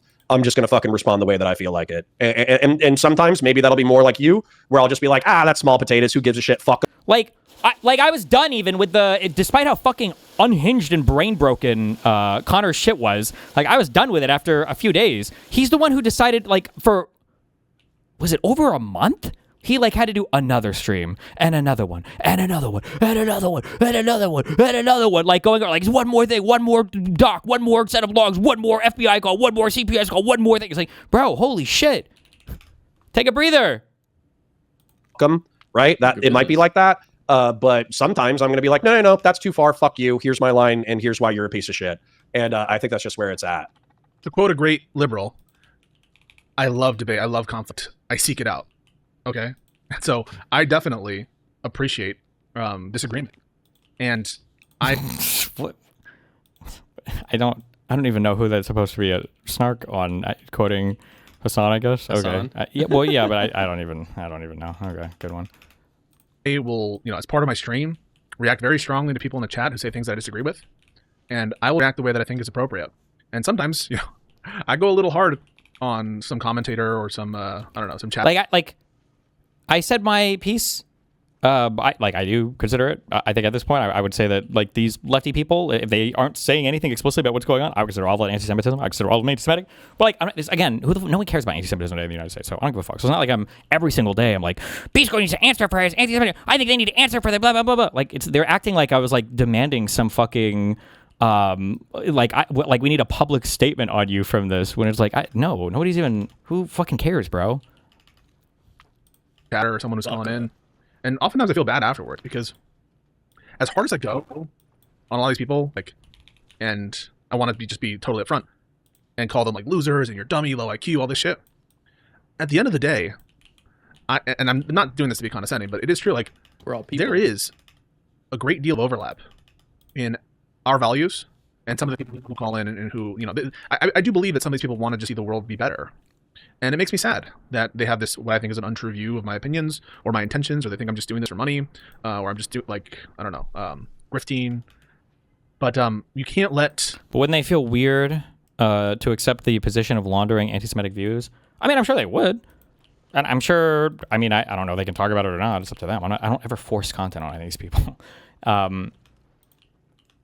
But I mean, like I said my take on it. It's like it's pretty rare that I like harp on the same thing for, like weeks and weeks, unless it's like an active back and forth. Like I generally say my piece on anything and move on. I don't know, it's retarded. Where I'm just doing like I don't know, grifting. But you can't let that kind of constant negativity. And trust me, I have received a lot of it. But I'm not like freaking out about it because I feel like I can handle it, and because I don't want to let them have control over me. And if I start, carrying the weight of all this negative shit, you're grifting, you're a liar, you should be kicked off, live and learn. You're not even a true Democrat. You're not even a liberal. You don't even believe what you're saying. You're just hard-headed. If I really I can't believe that for some of the things, I just can't. I can't because I guess it depends on what he considers the greater insult. Because I don't think that Pisco is that fucking retarded. Like the TSA thing is just, it's the most obvious thing that he was just so incorrect on that I know he's traveled internationally before, and I know that he is a real lawyer from a very good law school, and I know that he understands how TSA works and how immigration works. I know he knows these things. So there's no world where he can really be that fucking retarded that he was just buying the obvious bullshit from the Hassan TSA story. There's no explanation for it other than he was hard-headed, and there just can't be anything. I don't know. I can't make sense of it. Their sort of negativity and comments get to me. They would have power over me, and that's precisely what I don't want. And so I don't intend to like stop defending myself. There are some ways in which I want to do that, which I don't think are productive, and which in my opinion, it's also the narcissism of small differences. What I mean by that is if I was talking to a communist or whatever, I might be hostile to them, talk a lot of shit about them or whatever. But I tend not to take those conversations personal because I know we are so far away politically that effectively I'm talking to somebody who just doesn't believe what I believe, so I don't take it personal. Whereas I think part of the reason why the invective is so harsh against you, but also maybe why I'm taking some of this so personally, is because of the shared political differences or the shared political project. That's why I think it not feels a lot more personal. Yeah. Yeah, it feels when somebody in an enemy political tribe calls me a piece of shit, a grifter, a liar, a manipulative, wow, good argument. It's so weird listening to them recycling arguments that I've pioneered in this space, and now they're just, thank you. Yeah, this is a good explanation for why the bigotry of small differences does hurt so much. And I know this, and I know that I'm the one who originated this argument because I was the fucking lefty dude that was constantly called a fucking Nazi and a fucking racist over and over and over and over again by everybody in this space. But thank you. Anti-Semite, whatever. That's water off of a duck's ass because fuck them, they're not part of my tribe. But when somebody in my own tribe calls me grifter, liar, manipulator, Machiavellian, anti-Semite, whatever, which by the way, they're not saying half of this shit to me, they're more saying it to you. But I think it feels more personal, both for the person making the accusation and the person receiving the accusation because of the perceived shared political project. Yeah, I get that. I sometimes tell the story about college. When I was in college, I'm not lying when I said I was really against identity politics. Notwithstanding that, I was part of some affinity groups and stuff. I really didn't like this whole, you can't wear sombreros if you're white, go after this white guy with dreadlocks, this whole, like, we can't criticize Islam shit. This was very much in the zeitgeist back then. And I remember, like, speaking out about it and losing some friends and people who, I really liked and who were, I would say, like, close to me. And that experience always, like, stayed with me. And it did feel worse when it was people that like I was close to. And it was a learning moment, but it's also one where I think I discovered a little bit about myself. I've changed a lot over the time that I've been like speaking out publicly on politics and stuff. But I just know that I can't let these like, I don't know, relationships or these friendships or these feelings of wanting to please the crowd change my truth. And that's crucially what I try not to do. I don't try to pull back punches because I don't like. I want to just build relationships and that kind of stuff. And I think you and I share that. I think that's part of the reason why, whenever somebody accuses you of like, even in my own chat, there are some people who aren't a fan of yours, but they'll be like, oh, Pisco's bad faith, or he's doing this or doing that, and I'm like, no. I've been talking to this guy for 6 fucking years. Okay. It's actually saying that DGG is idpol brained. I don't think he's saying that. I hope not. I'm going to assume he was just giving this as an example for something that he fought against a lot in college. But I will say that for a lot of the Marxist types, remember, I've said this a lot, Marxists hate identity politics. They only want to talk about the class stuff. That's the only thing they want to talk about. So, like, when Cristobal, and I think I've heard Kyle Kalinske do it a few times, when they do this thing where it's like, oh, like, people try to use wokeness as a weapon and blah, blah, blah, they're just trying to get away from identity politics as much as possible. Cristobal's completely jumped the shark on that.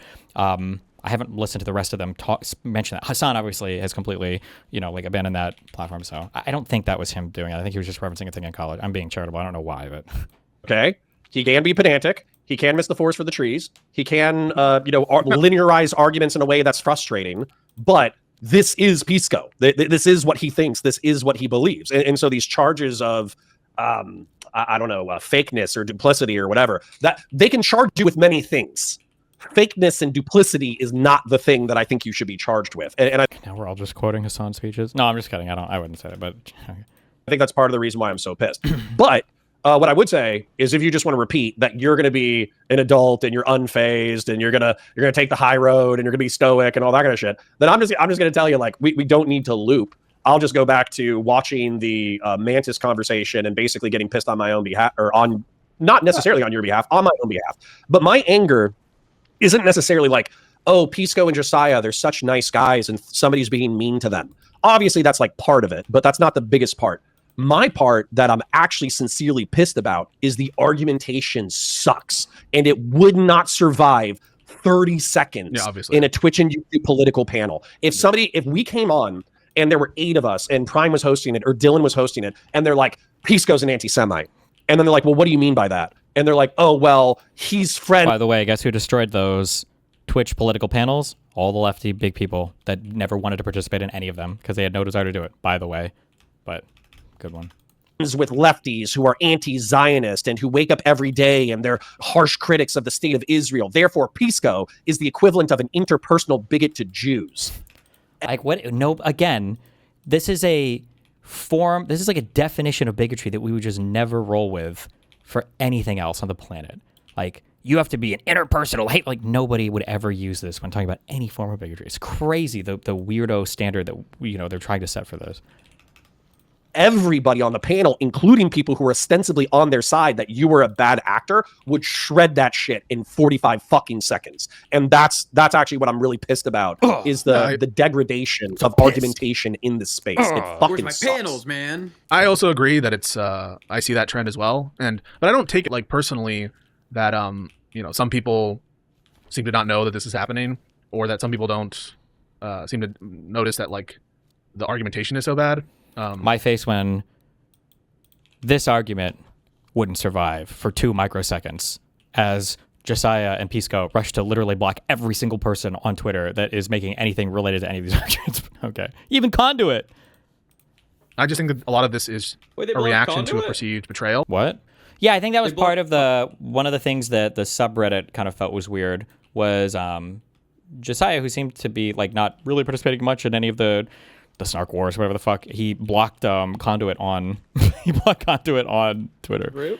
I don't know. Whatever. And I couldn't disagree more with that characterization. I couldn't disagree more with some of the stuff that people are saying. But yeah, I just like want to keep doing me. I think the best way to do that is just to pursue the topics that interest me, and to stand, for my values, and to, disassociate with incredibly toxic people, and to disengage with something I don't want to do.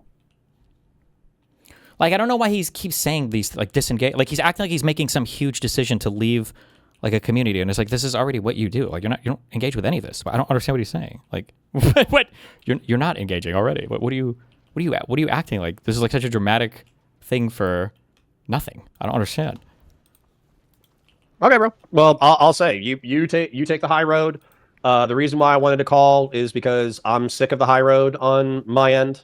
I don't feel like the high road, the consequences that I feel. Bro, that's the high road? Holy shit. Do I need to hire security? Is he coming to fucking kill me in my apartment? What the fuck? What's not the high road? Jesus. Weird. From taking the low road have occurred anyways. And I understand that like a good person would say, oh, well, I didn't take the high road because I feared the consequences. I took it because it's the right thing to do. But what I would say is that what we're really talking about when we're talking about high road or low road, we're talking about engaging in conflicts of personality. We're talking about engaging in, I don't know, vociferous criticism of other people. We're talking about getting down into the mud of Twitch and YouTube politics. And the truth is, I've been doing that the entire time. So the only reason why I took the high road wasn't for me. It was because other people said, hey, if you take the low road, I think that's bad, and I think that's going to hurt me on a level to the point that I don't think I can be a part of your community anymore. I was doing it for those people, not for me. So let me assuage you. I'm not doing this out of fear, right? I'm not doing this out of fear. I'm doing this because I don't want to engage in personalities, and I don't want to have a debate about my anti-Semitism, give ground and power to. Hey, what's up? Hi. Can you hear me? Yep. By the way, I have sent you with the medal and with the gratitude letter and all sorts of stuff.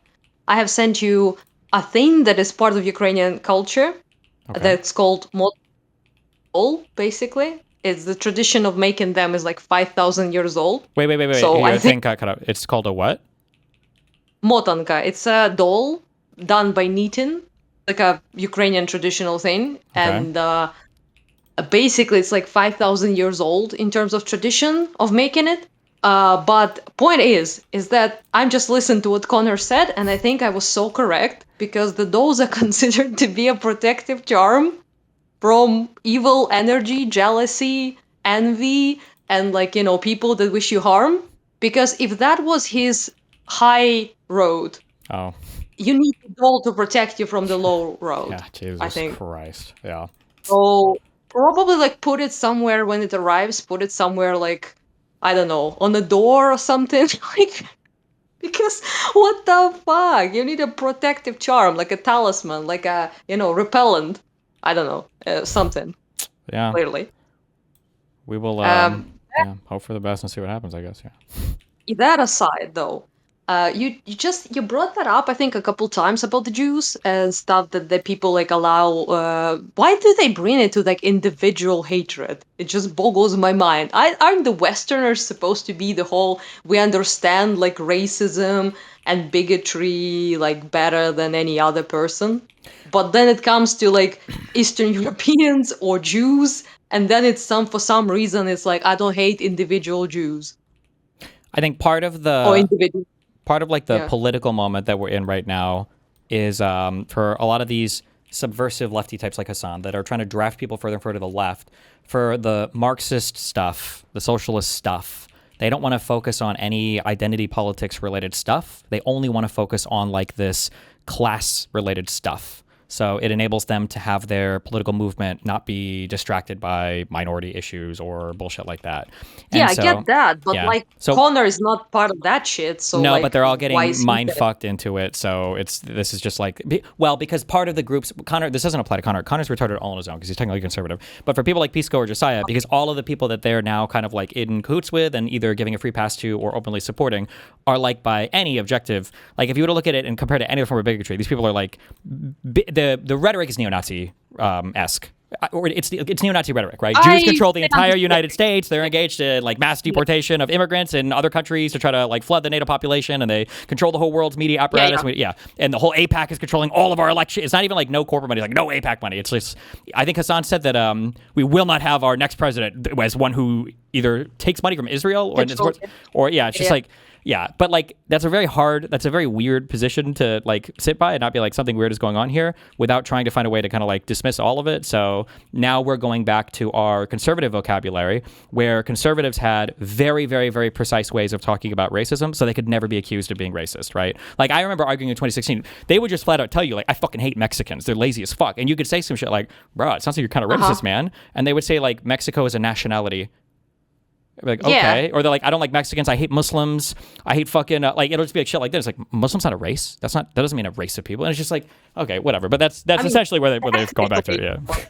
What? Yeah, technically, yeah. I mean, they're not a race and Mexicans are not an ethnicity, but, you can hate a nation, though. Sure. Well, but that's okay. Okay. Right now, that's okay. I see. Yeah. Well, that's a little bit complex to me, but it's just I just heard people be I think Ukrainians are not a thing, they're fake people and they don't deserve a country. They should be fucked and occupied by Russia.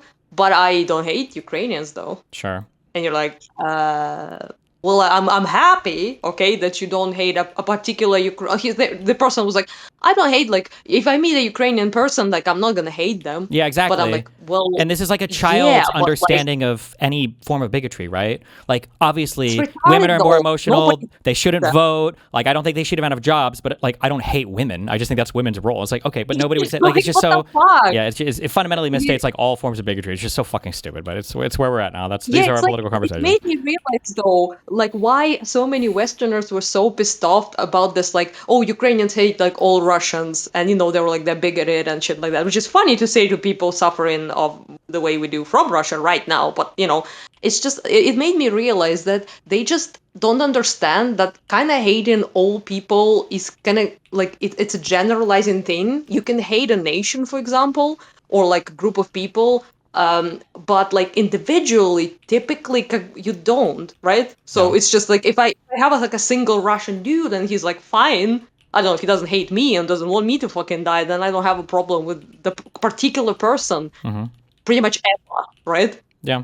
Depending on the opinion of the person, obviously, about me and my country. But like if they're fine, then they're fine. I don't care. But like a group, a whole fucking thing, like the whole nation, I don't have a fucking problem with, obviously. So saying like the guy Shervin was like so like bewildered when he was talking with you, like, do you really think that all Iranians hate Israelis? And I'm like, duh, like. What the fuck do you mean? And he was like actually arguing with you. Do you seriously think that Iranians hate? And I was like, well, obviously. And then he was like, well, I'm Iranian. I don't hate them. And you're like, bruh, just fucking kill me. You American. You live in yeah. We're talking about people in Iran. Sure. Yeah. It's so fucking weird. Anyway, Mr. Muden is our new king of debate, though. By the way, For now, I he's on his respect way to all becoming the women. next snarker. Okay, don't worry. absolutely I'm 10 fucking years mob. in. Mog, as they say. Yeah, I don't know, Steven. He might be coming for your, your throne, so to speak. That's good. So when one of these people assassinate me, I'll be ready to take over, I guess. Yeah. Okay, valid strategy. You know, you are the God Emperor, so you name the successor. Yeah. So there is It's no. like the Sith. There's It's no Sith too. confusion. Exactly. Yeah, that's a really important thing. Yeah, for all the authoritarian movements, and all, you gotta have your successor already named. Tactical, some might say. Yeah. Yeah. Anyway, the last thing I wanted to say yesterday before Crowd appeared, and I forgot that. Also, that whole video you watched It was awesome. Yeah. cleansed my mind from every thought. So yeah. Anyway, point is that I really wanted to like thank you both, by the way, and for recently bringing shit up about Ukraine. It's like so cool to hear that people like actually demanding people to have a decent opinion on that. Like it's a recent development. And people are like, yeah, actually, it is sort of like a red line, or maybe, yeah, it is actually like support of Ukraine is something that is okay to demand of people, and that's like very fucking cool. It's been never happened before, but like I enjoy hearing that. Cool. Well, hopefully it'll be coming up more because I mean, like, I guess if our entire domestic policy program is going to be decided on our position on some foreign affairs, then if it's going to be Israel Palestine, why not also Ukraine Russia? Like that should be a pretty easy ad. But That's kind of like how I started to see it, because I thought that it was stupid, like to expect people to vote about based off like international stuff.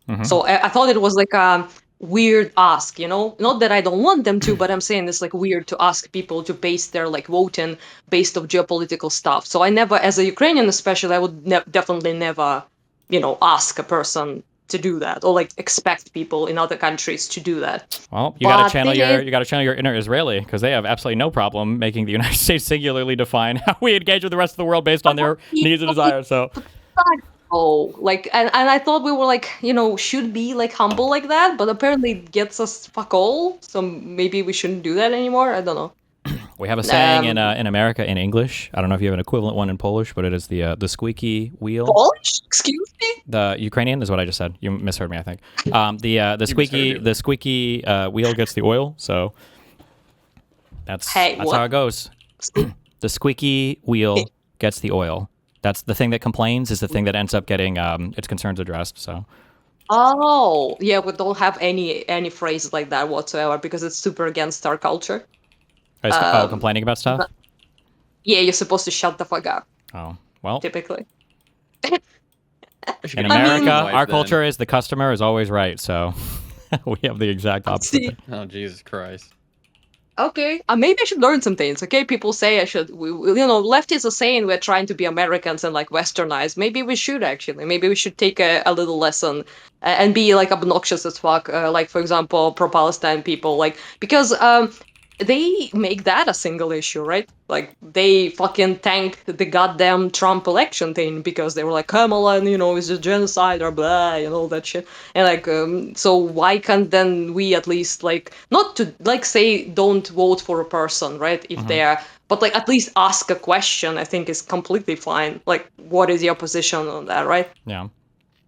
Yeah. I mean, I know what their position is in India. India say like no aid to Ukraine is their fucking position. Yeah. But yeah, it's just that the red glasses lady was funny. I saw a clip of her. She's like, I don't remember her name, but she's like from DSA, I think. The DSA co-chair person. Yeah, she has like red glasses. She was talking to giving an interview, and she was like, "I love that shit, dude. That's like always makes me mold." They're like, "Yeah, no aid to Ukraine, like, but," and he was like, "Okay, so what they're supposed to do then? Just give up and like capitulate to Russia?" The peacekeepers. Did you ever think about sending in the Yeah, peacekeepers? she's like, she didn't say peacekeepers even. She was like, "We just say diplomats." Oh, the diplomats too. Yeah. Yeah, and he was like, "Well, we already tried that." And she was like, not enough, more diplomats. More. I mean, the big issue was the fact that, like, we had sent somebody over there to negotiate, Boris Johnson, and then you guys kicked him out because you wanted to keep genociding Russians. So, what more can you do, I guess? Obviously, yeah. It all is Boris' fault. Yeah. And every time, in my absolute next favorite was when he was like, well, are there any, like, socialist and, like, communist things that are working right now that you can point to that we should aspire to as Americans? And she's like, all of them were destroyed by the CIA, so I can. What are you gonna do? Like, sure, queen. Yeah, it's just hilarious shit. But anyway, yeah, I hope you get the package and maybe it will repel the corners of the world or something. I don't know. Yeah, thank you very much. Hopefully it gets here soon. Yeah, you clearly need help, though, I will say. Yeah. Yeah. Bye-bye. Have fun, bye. Mutin is your new king, though, guys. We should... I'm not king. Future. Okay, you are how it's called if not a king. You're a prince. That's Okay, it. I'll take You will that. be Vice you will leader, be yeah. king. Yeah, you will be king if if corners of the world go extra unhinged. Yeah. Anyway, bye. Have fun, bye. Bye bye. You better watch yourself, you little bitch. Sorry, sir. Somebody who is spreading this insane smear that would only just further like please him. It's what he wants. So like it's not fear. It's just like, well, this is the only, I think, or for me at least, given my interest in what I want, like this is the only rational strategy. I think any person would just be like, this is insane. It's gotten too far. Like things have gotten so out of hand. And I'm sorry not to victim myself, but like this is when things have gotten too far, is somebody calling you anti-Semitic. Now it's too much. Not the fucking years of insane fucking smears that I've had to deal with from the lefty people wasn't Pisco even one of the people doxxed as part of that PV leak? Or maybe he wasn't. Maybe it was just think so. Hutch and IRI. Like, Jesus. Hutch, IRI, and Dylan. Yeah, and Lonerbox, and I think and Connor, Soypo? and I don't know if Soypo was in the community yet, but it's just so crazy. It's not about what has happened, right? There's a lot of things, bad things, horrible things that people can do that are forgiven. People can grow from their mistakes or even their really bad actions. For me, it's never been about what has happened. It's about what will happen. And I know what will happen if I do otherwise. Well, it'll just not be productive. I'm not going to convince everybody that I'm not like a grifter or a bad piece of shit. I am happy and proud to have been part of the generation of like Twitch and YouTube creators who started in 2019 and haven't stopped. We obviously have like a lot of fallen soldiers along the way. So the fact that you, Josiah, have found your niches and all that kind of stuff, like I'm really happy and proud of, for you guys. But what I would say is my brain is still stuck in the 2019 to 2022 panel scene. It's what I became addicted to. It's what I loved. It's what I loved about the space. Unfortunately, I think I kind of went into my own little, it wasn't conscious, but just because panels aren't held at 9:30 a.m. to 2:30 p.m. EST. So that's not why I stopped showing up to the panel scene. It just wasn't a good schedule for me.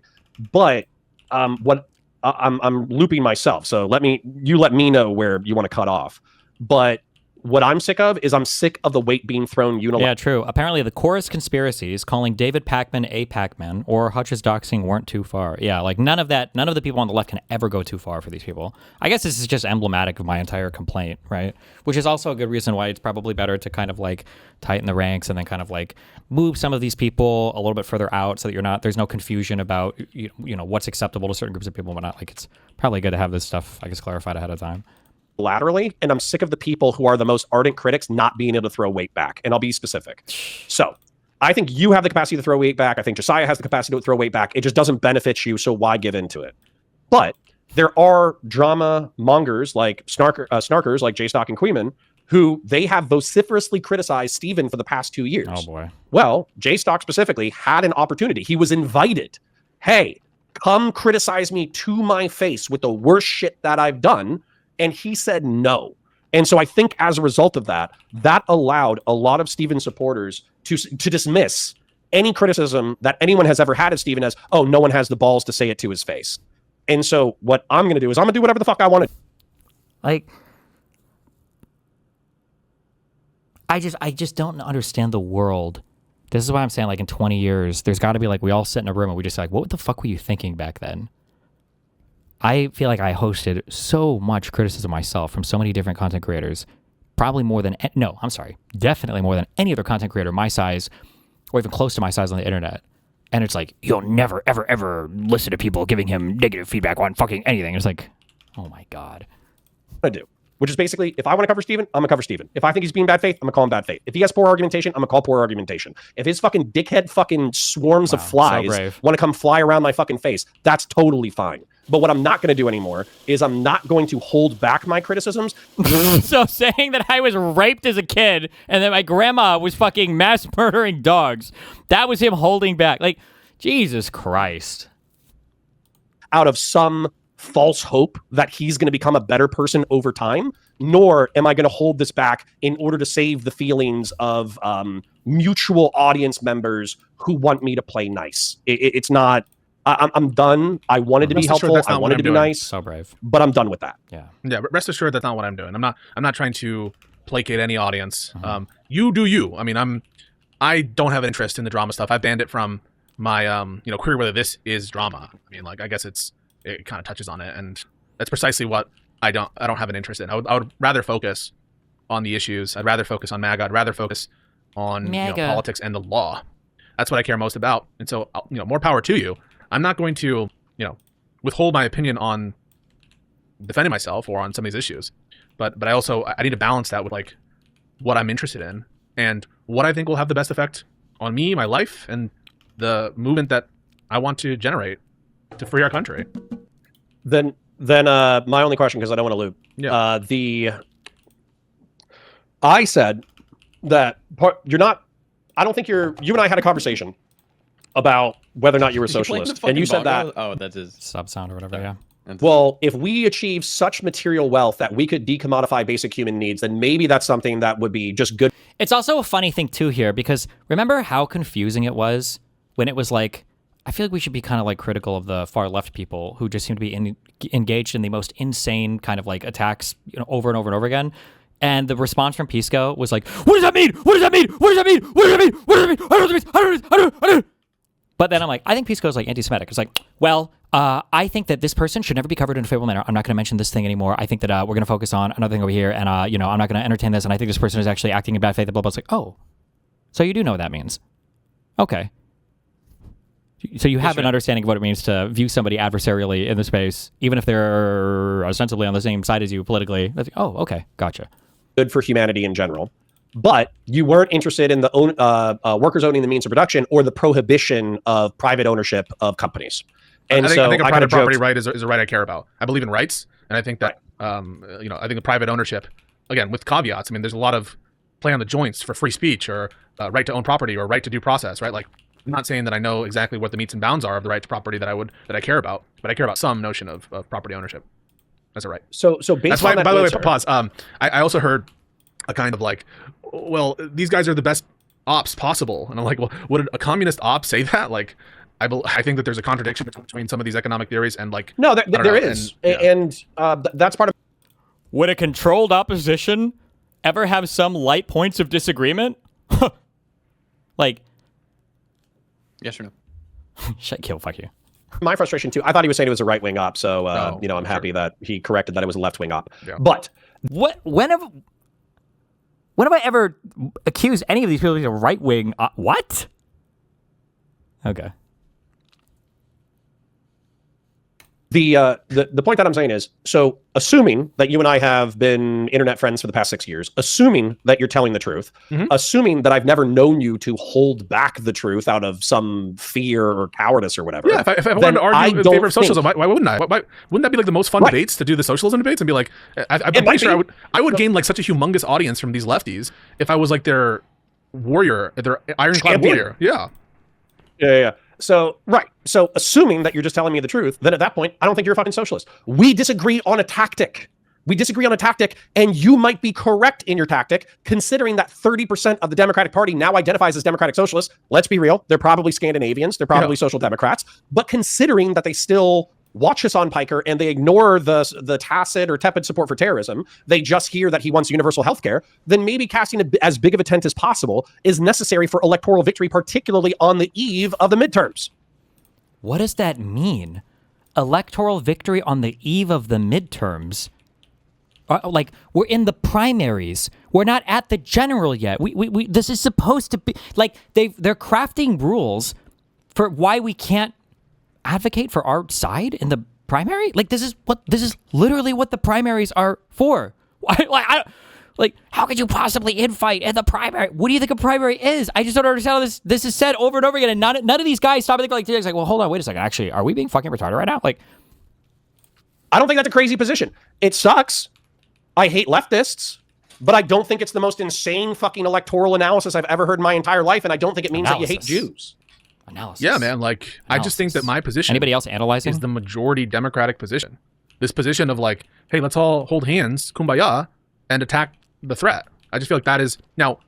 I caveat that with like, of course, I'm not going to hold back criticism of things I think deserve criticism from lefties or liberals, right? I didn't hold back against Biden when I thought he was doing something impeachable. I didn't hold it back against Biden when I criticized him closing the border illegally, in my view. So I'm just going to like.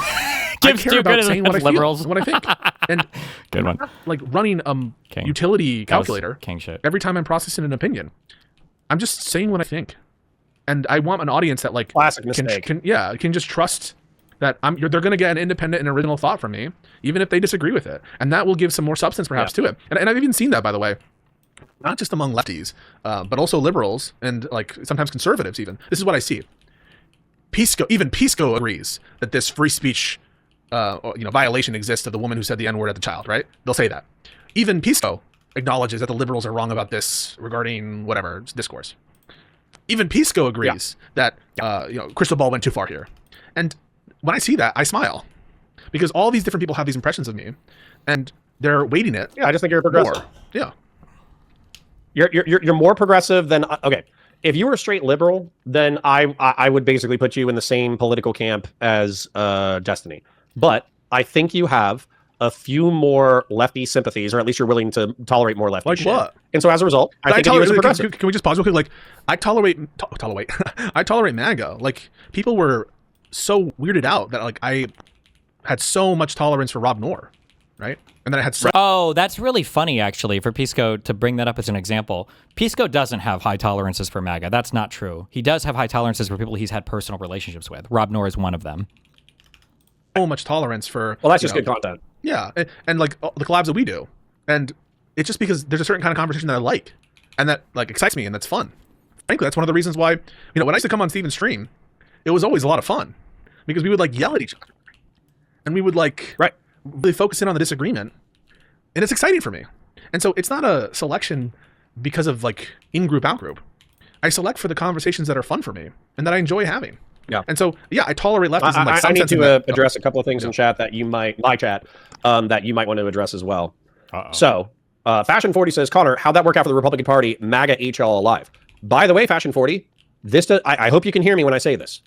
I agree with Steven and Mooten and Wick, even though we've had personal beef, that I, myself, would never vote for a leftist. I will never be able to check a box for a democratic socialist. And so if they're trying to strangle this movement in the crib, I agree with them.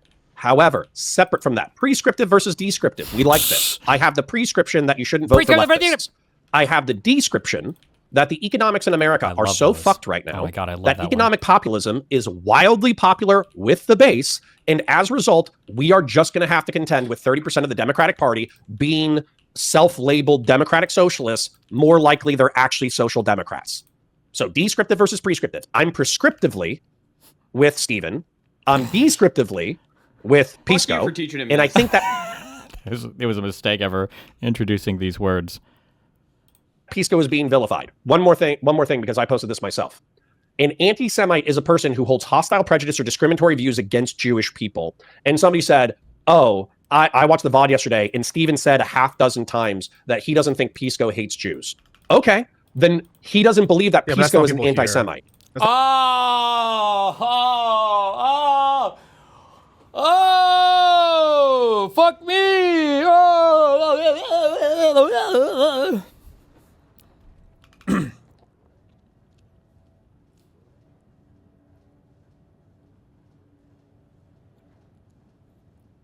Keck. That's not what people hear. And if let's be honest. No, that's not only is that not what they hear, but if I had to assign some level of wait, that's not what people hear. Does he assume that my audience you know what? And I'll even grant him this because I am intellectually honest. I'm sure there is probably too high of a percentage of people. Am I being too charitable? That hear me say when I say that Pisco is anti-Semitic, that I'm actually just saying that Pisco like fucking interpersonally hates Jews. Now I don't know if I'm being too charitable because I feel like I've clarified 1 billion times. Like, what do I mean when I'm saying anti-Semitism? And then all of my explanations are about this or any form of bigotry is that you don't have to have an interpersonal hatred for somebody to be bigoted towards them.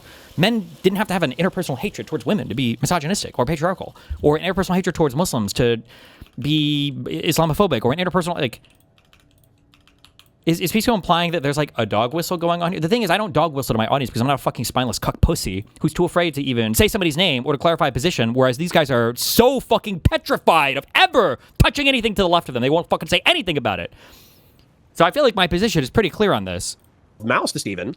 I think he's using anti-Semite as an invective in order to get people to fucking hate Pisco. But then he backs up to a systemic or functional definition so he can have that argumentation. But that argumentation is dumb. This is and maybe this is politics, and this is why I should just go to school or write on Substack. I don't know. It's like, it is so boring that every single argument is like, I think he's lying about his motivations for everything in his arguments. I think all of those are lies, so I'm not going to address any of them, and I'm just going to psychoanalyze. I actually am just going to do my psychoanalysis here, and I'm pretty sure this explains everything, and I'm just going to psychoanalyze everything, and that's actually the way to understand what's going on is the psychoanalysis. And it's like, oh my God, bro. It's so boring. Dog shit. It sucks. It's bad argumentation. And it's easily reversible, not to get into that, but, you know. Not that. Oh, I think it's that's one of the things that actually pissed off my chat yesterday was somebody easily reversed it into his relationship with Fuentes and Myron Gaines. Yeah, but that's. Except that's not true because everybody knows where I stand with those people. Like, it's so funny. Oh my God. Oh, fuck. Mooten, you missed the most insane moment of all time. Not really. In the last 2 years. And it was the first time Pisco had a debate with me in a long fucking time. And it's so funny because this exact argument came up where Pisco was like, well, what about the way that you would engage with Myron and Fuentes? I don't know if he brought up Fuentes, but I know he said Myron. And I think he either asked a question or I asked a question. I was like, when people watch me, do you think that people think that I agree with Myron on anything, like culturally or socially, or Fuentes with anything culturally or socially? What about when they look at you and then think of Hassan? And he asked to rephrase. He fucked up because he realized that like the answer is obviously true, that it would have gone way harder the other way. Somebody linked me the fucking moment because I don't remember the exact quote, but it's funny because this exact moment came up in that debate, and he knew he fucked up. He knew how fucking wrong he was on this. Nice in his tone with Myron Gaines. He is. You're a fucking valley girl. This is like the 2017 centrist all over again. It's the same thing. The classical liberals. Okay. You did disagree with them, but your tone. It sounded like you were nice in your tone. Yeah, like, it sounds like you're. It sounds like you're the fucking youthful cock sleeve for socialists. That's what it sounds like. Like Steven isn't fucking nice in his tone with Myron Gaines. He is. He absolutely is. Yeah, and he still has contention, and he still clarifies the ideology. Yeah, he Which, had by the way, contention. I still have a and so point did from we. 40 So fucking did minutes we. ago that I wanted to. And it's funny that Connor knew the exact argument here, and now he's saying that none of that argument applies anymore. What the fuck? Connor's giving the exact fucking argument right here, and now he just repeated the dumb version of it to fucking Pisco. How do these people's brains get so fucking fried? I don't understand. I've had my hand up for 40 fucking minutes. Counter you. Can I? Go ahead. Yeah, thank you. Okay, anyways. My turn. Thank you. Thank you for coming to the Pisco Destiny show. All right, so earlier... Wait, fuck, this wasn't the right timestamp. Thank you, Illuminator, for 500 subs. With you. Do you agree? Did you agree that you had a nice tone with Myron Gaines? Nobody will come Yes out of that. or no? It is a Do you agree that combative you had a tone. nice tone with Myron? Nobody will come out of that Okay, conversation. so- Tone is more than just your actual timbre of playing voice. footsies, were you? Hold on. How many Yeah, people you're would come out of that conversation thinking, "Wow, Destiny and Myron seem to agree on quite a bit"? And how many people would come out of my conversation think, careful! You got yourself because you knew how much you knew how full of shit you were. Oh my god! Explode heat in 8K, 120 FPS, fucking 120. Like he knows this is true.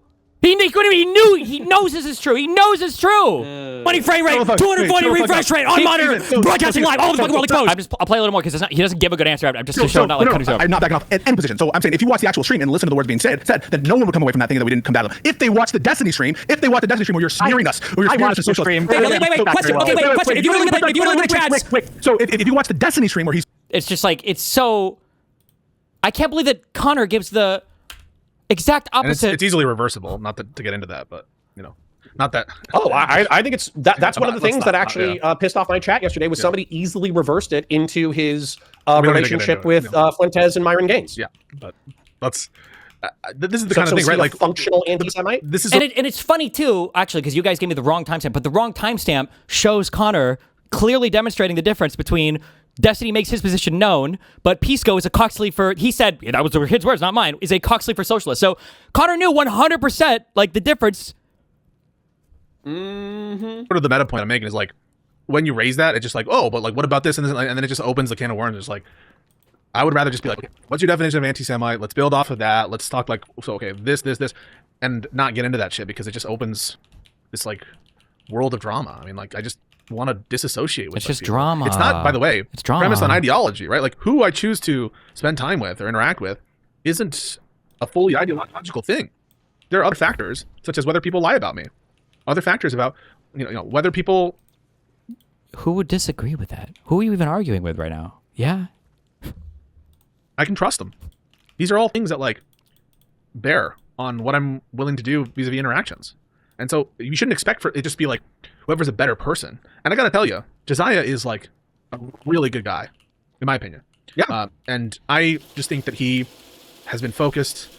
He's so fucking hardworking for one end and one end only, and that is for the betterment of his country. I guess also, to grow his channel, do this for a living. 100%. This is one of the things that bothers me the most. I agree. I feel like most of these people interpersonally are good people, but I guess they just don't have the. This sounds so fucking. This is a narcissistic statement, but like they don't have the moral character to do the right thing when there's like a community or a crowd standing against them. That's the frustrating part, and it's not enough. I mean, I would argue, I guess, if you want to do like political related stuff, it's not enough to just be a nice person interpersonally. Like sometimes you might have to take, I guess, an uncomfortable stand because you see the winds are blowing in a direction that you don't want them to blow in, or you see the tides are changing in a way that you don't want them to change. And it's just it's insane to me that I don't know. I never even made a big ask of any of these people. I don't think I even got to the point of making an ask of any of these people because they were like, "What do you have to do? What do you have to do?" And I'm pretty sure I said like a trillion times. I think Mr. Putin and I think Conduit also said the same thing. It's like just like cover them like you would cover Bill Maher when he says something crazy, True. %. And if anyone denies that, they're lying. But he definitely works to help other people achieve that end, and he's someone that I think doesn't deserve the kind of invective that's being used against him. I think it's shocking. I think it's like truly shocking. Okay, and I think that's part of the reason why I'm so pissed, because I think that if I am doing a Machiavellian calculus, I'd be like, Steven got fucking bored. He knew that there wasn't a bridge between him and Josiah. He knew that there wasn't really a bridge between him and you. And so as a result, he's fucking burning non-existent bridges for the sake of entertainment because he's fucking bored. Like, why? Why would I do any of it? Josiah blocked me first. Like, Pisco, I just found out apparently, is the one who has me is the one who has me blocked on X. Like. But I guess I'm burning first because I make the anti-Semitism, I guess, accusation. That's me burning the bridge because I'm bored. I have nothing else going on in my life, I guess. Like, I didn't expect this to turn into a drama. I thought they were on our side of this argument from the start. Well, that's the frustrating thing, too, about all of this is that they turned it into a drama, right? We could engage on the substance of the points, but they're literally either unwilling or unable to. So now it is like a drama. Now this is like an interpersonal drama. I don't even know why it has to be. You're just like, I think Steven's definition of anti-Semitism is fucking retarded. That there are too many people that draw too little a distinction between being anti-Israel and anti-Zionist and anti-Semitic. And these are my bona fides on this issue. And that's why I think that what he says is it's a fucking retarded claim to make about me. And I think that his statement is too broad and leaves basically everybody open to forms of bigotry. Or instead of saying anti-Semitic, he should have said like structural, like blah, blah, blah. Like there's a million ways he theoretically could have, fought against whatever point I made if he felt like it was incorrect. But it's not. I think that interpersonally, he's narcissistically vying for my attention, and I don't want that kind of drama. And it's like, okay, Hassan. It's cringe. He got fucking bored. He knew that there wasn't a bridge between him and Josiah. He knew that there wasn't really a bridge between him and you. And so as a result, he's fucking burning non-existent bridges for the sake of entertainment because he's fucking bored. He's fucking bored. He wants somebody to fight. And have any of them tried to reach out for a convo, even on a mutual platform? No, none of these people will ever convo me or talk about me. I'm sorry, or talk to me. They will talk about me, and they'll talk to people around me. The closest form of communication would be when Josiah would just come into my chat to get me to watch his videos. I'm such a sucker, dude. Fuck me. I don't know, man. And so negative attention is better. So guess what? He got my fucking attention. He said some wild shit. He improperly used the definitions of words. He maligned good people. He got my attention. So good for him. He created the fucking content. Well, there you go. That's thanks, Steven. Yes, true. Connor, famous Destiny ignorer. World renowned for his ignoring Destiny. For that. But you see how you're feeding into it a bit, right? Yeah. Yeah, I don't care though. This is Twitch and YouTube politics. What we're arguing about at the end of the day is we are, in my opinion, we are synthesizing education and entertainment and political commentary into a single product that people are consuming on it. Do you think that there is some sort of benefit for them to stab you in the back like this, or is it literally just hurt ego? My top line overriding explanation for this type of community stuff is the that I describe our community as I think it's a high entropy before. I should say low entropy. This is like it's a high friction. I think if I say low entropy, I don't know if that makes sense to most people. There's a lot that it takes to stay in the lib left movement right now because you're being assailed from all sides. And if you want to say fuck it and you want to drop out into these other types of communities, these other types of communities are much easier to be a part of and they will welcome you with open arms. So to like remain like a center left lib right now, like you have to be of the mindset that like maybe just taxing the billionaires is not the solution to everything. Maybe pulling all of our funding and cutting completely our relationship with Israel is not like the right approach to politics. That maybe abolishing every single department that we don't like the Department of Defense and ICE and everything, maybe just abolishing everything isn't actually the way to go. Maybe the FC Files doesn't show that every single high-level politician is like a serial rapist, child molester. Maybe like it's just like a lot of things that are, there's just like, it's a lot of, I don't want to say nuance because that sounds like self-sucking, but there's just like a lot of like complicated positions you have to hold. But if you say fuck it and you're like, fuck this shit, dude, and then you want to drop out into another one of these spaces, like the lefty slopulous spaces, oh my God, everything in the world makes sense now. Every billionaire is evil. All of them are controlling everything, and Israel. My homes are expensive because of BlackRock, big corporations. My healthcare is expensive because of big pharma. That's why the UNH guy had to get Luigi'd, I guess. I can see that MAGA and all these people are existential evil threats. All politicians are the exact same. That's why we need like Bernie Sanders and the DSA because they're much better and pure people. Like everything is just so simple and easy. A billionaire tax will fix our problems. All of the affordability issues will go away if Israel just stops buying our homes. Like everything just becomes so simple. They're like much easier places to be in. So the second somebody like, if you slip out, and it takes a lot to like keep somebody in like, I feel like this moderate left, probably the Never Trumpers probably have similar issues, but I don't engage with a lot of them. It's just like a lot of like stuff to stay in that lib left position. But as soon as you fall into the other side, like all of the myths, all of the grand narratives, all the stories, including interpersonal ones or personal ones, I guess you could just say, like stories about the evil, lib left people. It's just so easy. Yeah.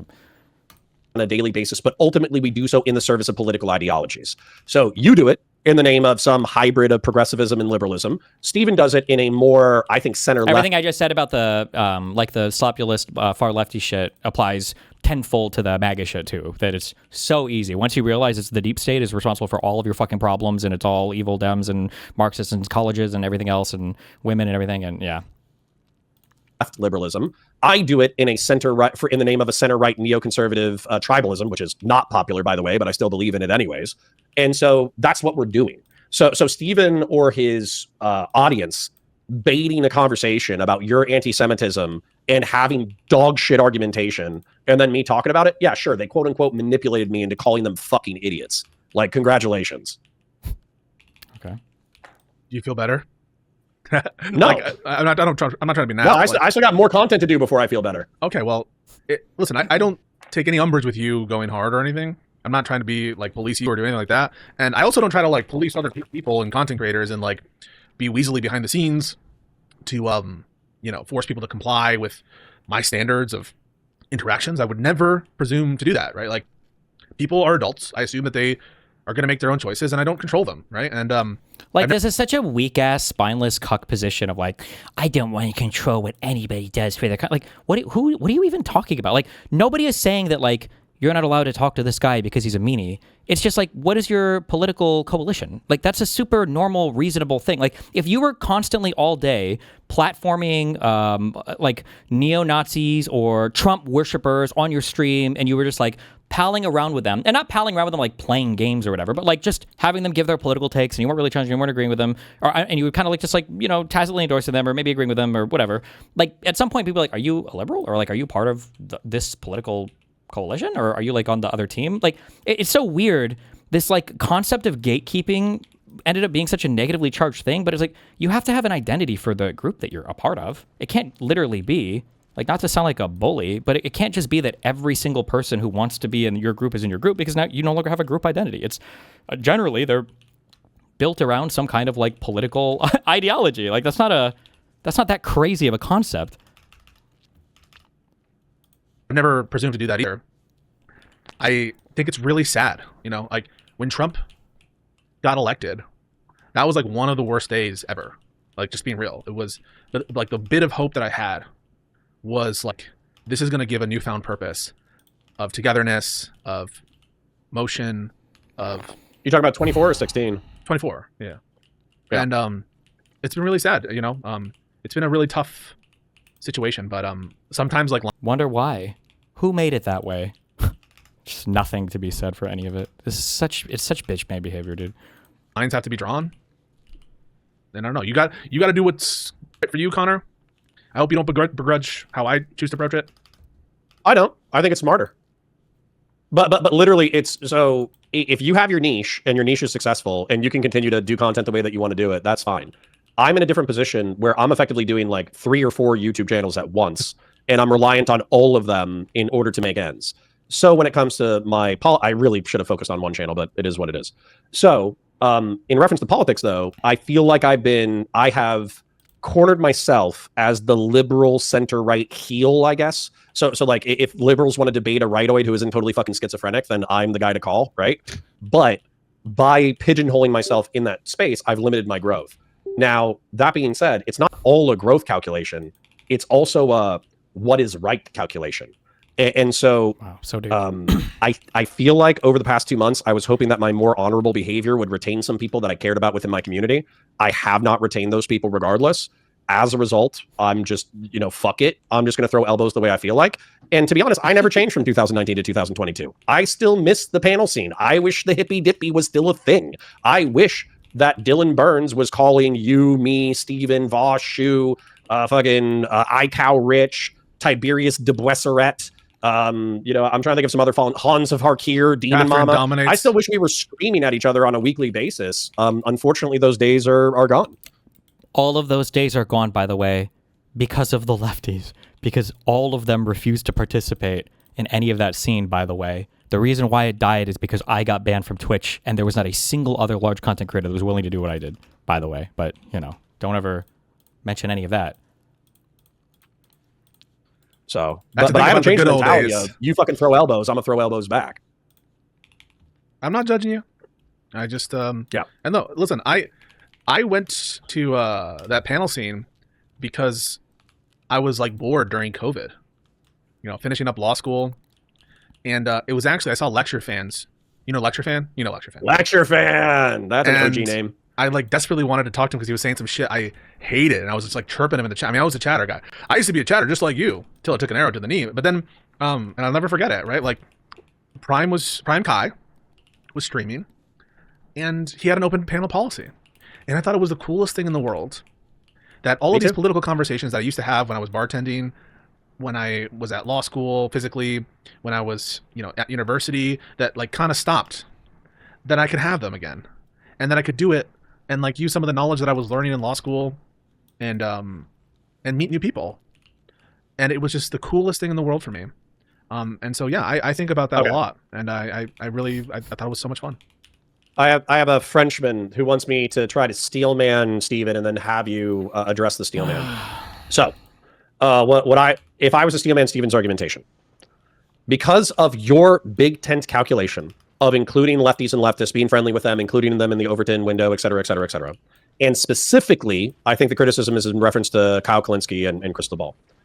Kyle, I think, by the way, chirping is an interesting term for Pisco to use. Oh no, the real interesting term was when we had our first like huge fight after I kind of came back, and it was him calling Dan and others white blood cells, and then saying that I sounded like a sped, which the only person in the space I've ever heard use that term regularly is Queeman. Those were the what the fuck moments. By the way, I'm not trying to malign Kyle at all, but I've heard this before. Will say things like, oh, the reason why we're in war with Iran is because Jeffrey Epstein had sexual blackmail on Donald Trump, and the Adelsons and the whoever else gave Trump's campaign $250 million. And so between the blackmail of Bibi Netanyahu and the campaign donations from Zionists, the reason why we're blowing up brown kids overseas is because of the Zionists, right? Yeah. Now, a lot of Jewish folk will hear that and they'll say, okay, that's not evidentiarily substantiated. There's a lot of other explanatory values. So all you're doing is you're increasing hostility to Jews. Therefore, specifically, I'm not saying this, they're saying this, Kyle Kalinske is an anti-Semite for spreading anti-Jewish conspiracy theories, and you are complicit because you sanitize his public reputation through your own public reputation. So can you contend with that criticism? So let me take in 2 points. The first is about the substance. The second is about the kind of like my role in it. So the first on is because of the Zionists, $250 million. And so between the blackmail of Bibi Netanyahu and the campaign donations from Zionists, the reason why we're blowing up brown kids overseas is because of the Zionists, right? Yeah. Now, a lot of I think this is an okay summary of my argument, kind of, sure. Jewish folk will hear that and they'll say, okay, that's not evidentiarily substantiated. There's a lot of other explanatory values. So all you're doing is you're increasing hostility to Jews. Therefore, specifically, I'm not saying this, they're saying this, Kyle Kalinske is an anti-Semite for spreading anti-Jewish conspiracy theories. Well, and it's also, it maps on completely indirectly to the Jews control the fucking world arguments as well, but whatever. Okay. And you are complicit because you sanitize his public reputation through your own public reputation. So can you contend with that criticism? So let me take in 2 points. The first is about the substance. The second is about the kind of like my role in it. So the first on the substance is like, that's not what's explaining anything that's going on here. We never get to the point of evidentiary like contention. What? We brought up the substance of the arguments before for Kyle, and then we brought up the way that I feel like Pisco and other people launder their reputations. I feel like we've explicitly and literally brought up that substance before. I don't know if he's going to refer to something different, but okay. All of these conversations have been stuck in defining anti-Semitism. I challenge. Oh my God, the Andrew Wilson memes. Everyone to watch the conversations I've had, and none of them has it been that we've like taken a definition, agreed on it, and then like applied it to these actions. So it's a bit much for me to hear this like, you're denying that these people are anti-Semitic. We haven't even like, to put it in perspective, we haven't like agreed on a model of anti-Semitism. That's where it gets hung up on. Because I take a definition that like I read in a dictionary. It's not proprietary. I go to Wikipedia and I just read it. It's like, yeah, bias, prejudice, hatred of Jews, right? Like it just seems like common usage. Oh. And then we So do you think Kyle is personally hateful of Jews? I'm not convinced of that. And that what that means is I'm not saying that I couldn't be convinced of it. I'm just telling you I'm not convinced that he's anti-Semitic. So I haven't, but I could be, right? Like, but before we even get to that, right? We need to agree on a model to work with. And that's where all these conversations have taken place. That's why it's so bad faith to hear me say something like, of course I would presume that anyone who denies the Holocaust is anti-Semitic, and that would be enough for me to like consider them as such.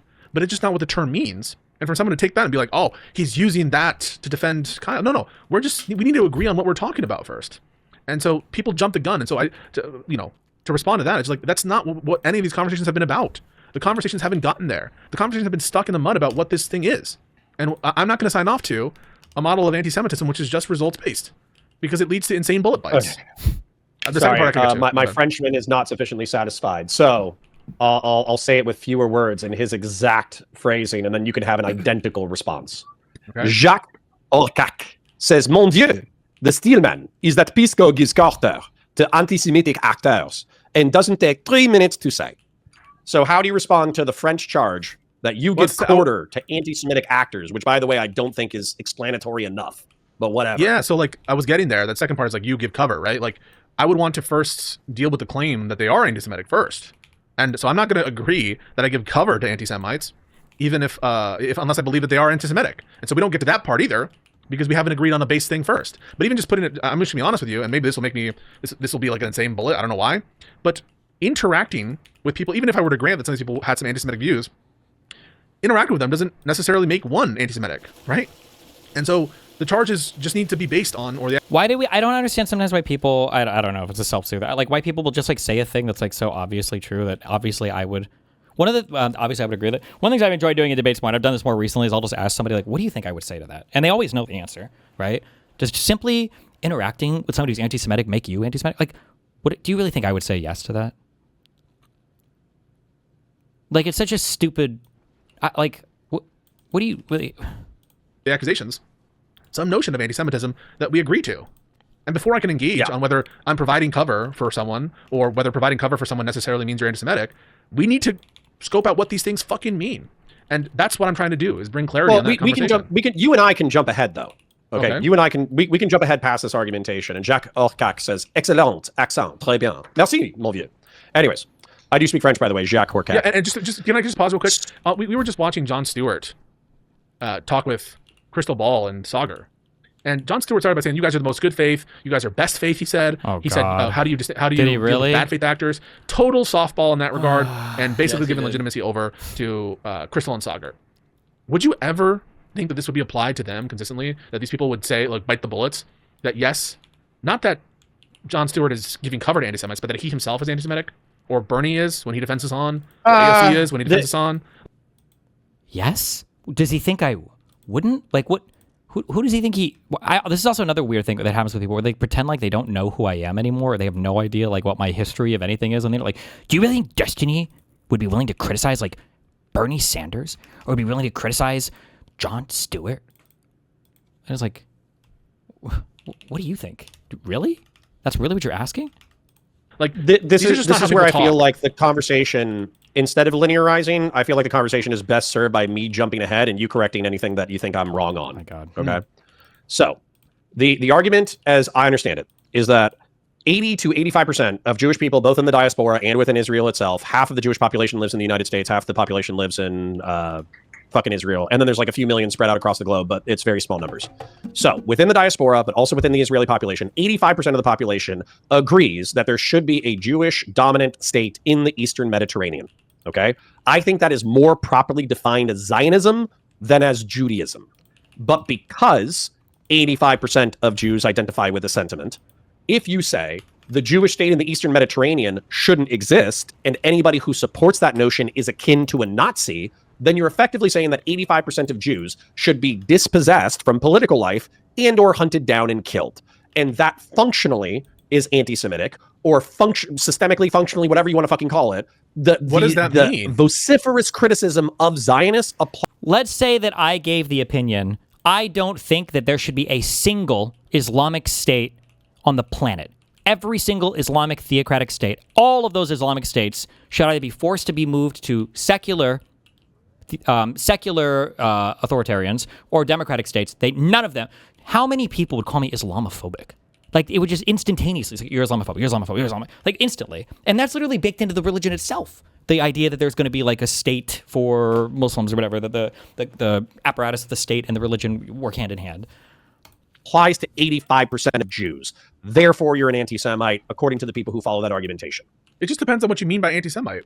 If what you mean by anti-Semite is you're doing a thing that's harmful to Jews. They mean that they are interpersonally bigoted towards Jews, but then the function... Nobody means this. Jews don't mean it. Hitler didn't mean it. Nobody has ever meant... Anti-Semitism is when you're interpersonally mean towards Jewish people. Nobody has ever meant this. Nobody's ever said this before. Nobody even means it when it comes to racism or misogyny. Racism is when you're interpersonally mean towards a group of people. It's just like... and systemic shit gets added onto that. That's why I think delineating the term anti-Zionist and anti-Jew is actually useful. No, I'm trying to do that, right? Like, when you say the functional of it, functional towards what goal? Functional towards harming Jews? Yeah. Yeah, so like, something that... But then we get into the conduit argument, and I think the conversation is best served by delineating anti-Zionism and anti-Semitism. No, it's impossible to avoid, because in order to know whether the statement is true, one needs to know what we're talking about. And if what we're talking about is something that negatively affects a community, so in other words, it furthers the end of negatively affecting a particular community without inherent discrimination or bias, then I'm sorry, that's just going to force you to bite insane bullets that aren't reasonable in light of how people use the words. It might force you to bite the bullet that Netanyahu is himself anti-Semitic. It might force you to bite the bullet that this criticizing is why I don't follow Obama that is argumentation. racist. This is part of the reason why I don't believe that. I like how Pisco says it might make you bite insane bullets, when I'm pretty sure I've heard this argument from almost every single lefty, that actually it's the state of Israel that is anti-Semitic, because the way that the state of Israel conducts itself is actually the thing that's causing an increase of anti-Semitism around the world. That if anti-Semitism was the thing you cared about, Israel would be the first thing you would get rid of, because Israel is the reason why people are anti-Semitic. I've heard this argument given verbatim by, I know at least Wash. I'm pretty sure I've heard Hassan say this. I'm sure that Kyle and Crystal probably said it. I'm sure they said it in the majority report. Probably every single lefty on the planet probably has given the positive version of his argument, and people's like, that would be an insane bullet to bite. It's like, okay. Anti-Semitic. It might force you to bite the bullet that this criticizing is why I don't follow Obama that is argumentation. racist. This is part of the reason why I don't believe that you're an anti-Semite and that... Do you think that there were people that criticized Obama that were racist and did it because of racism? And do you think that all people that did it because of racism were just interpersonally mean towards blacks? Like, I'm not saying that you can't criticize Israel. This is also like the brain dead, like, oh, so we can't, like... You wake up every single day and you go, the Jews, you know? And by the way, Hassan Piker, despite the fact that I think that he has a deleterious effect upon the nation state of Israel and also uses hyperbole to criticize 85% of the Jewish population, I still wouldn't label him anti-Semite, because 15% of Jews don't believe in the nation state of Israel in the Eastern Mediterranean, and he probably has no beef with those people. Like, there's just like... It's just like such a... I don't know if you say reductive definition at this point, but like, if this is how we're defining things, then I mean, like, I'm sorry, I've said this a billion times. It completely and totally misunderstands what essentially all forms of bigotry are, and it reduces it to like this comedic understanding of it's just like when you don't like people and you're hateful, like interpersonally hateful, and it's so dumb. Connor, but even if 100% of Jews had a particular position. By the way, side note, I think it's a little bit... He's about to make Alito's argument for why racial gerrymandering is okay, by the way. But go ahead. ...of Jews had a particular position. ...of Jews don't believe in the nation state of Israel in the Eastern Mediterranean, and he probably has no beef with those people. Connor, but even if 100% of Jews had a particular position... By the way, side note, I think it's a little bit racist itself to ascribe these beliefs as intrinsic, but fine. Let's just say that 100% thought it, right? It's racist, by the way. Oh, you're assuming that Jews want their own country? Wow, you're the real racist. Like, okay, Candace, Jesus Christ. I gave you the example before. If 100% of black people supported Obama, you wouldn't say it's racist to criticize Obama. So it can't be just the consequences, and it can't be just the fact that a group of people has a given belief. And we can't get around it. Right? In order to assess something as true or false, we need to know what the metric is. And everyone tries to get around it by just coming up with hypotheticals and asking my disposition on them, or trying to like, don't you think it's bad for this? Don't you think that they should be giving more caveats, et cetera, et cetera?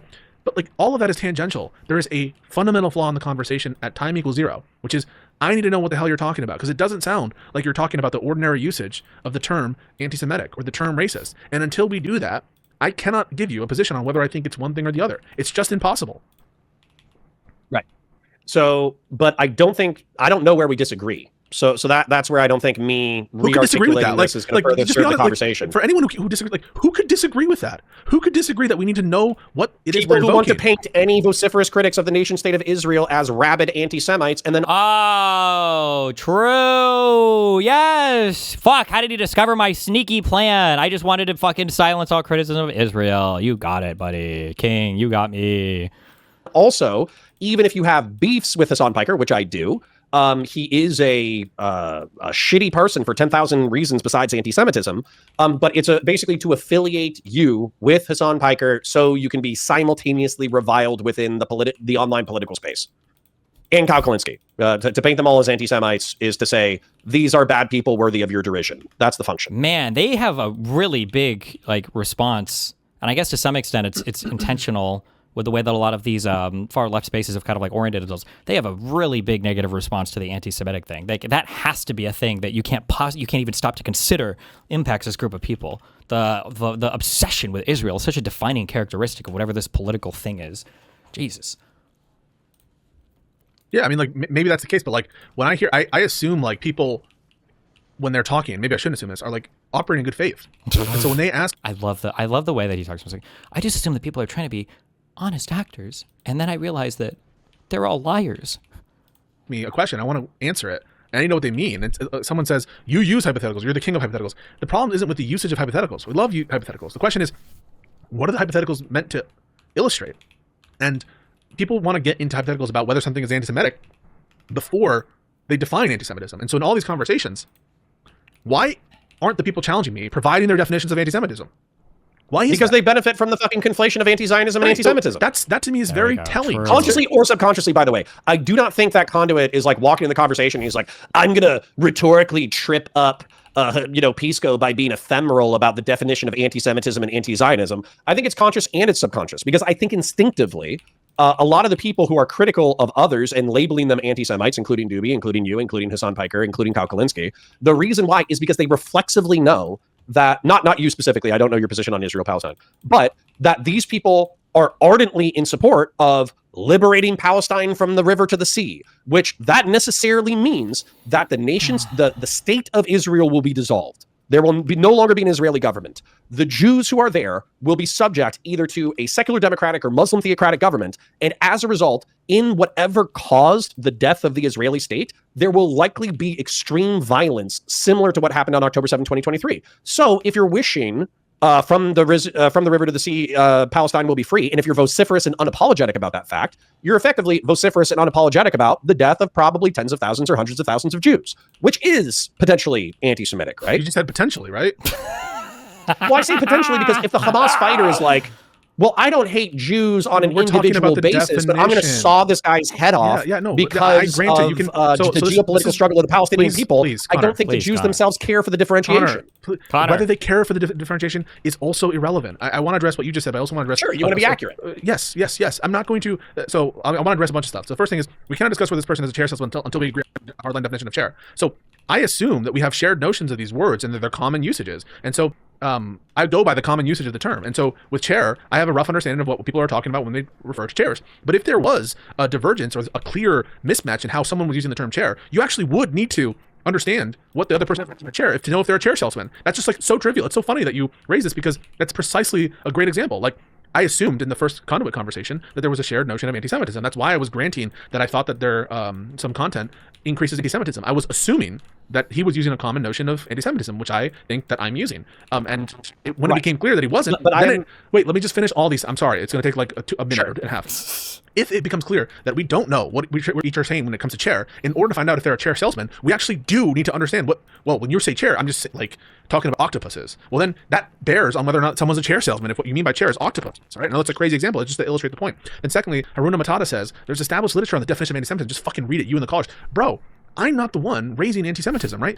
They come on a call to talk to me about anti-Semitism. I'm going to use the words as I understand they're ordinarily used. That's how I'm going to use the words, right? And so you're like, why haven't you done research? I'm not the one who's pushing this line. I'm responding to it. If they want to present me shit, this is not my bread and butter. By the way, neither is Israel issues or Israel-Palestine. And so it's just a bit much to be and I'll finish here. It's a bit much to be read the literature. I'm just using the words in their ordinary usage. And if they want to present stuff, they can do it, but they don't present a definition. They don't present a definition. And so that's a problem.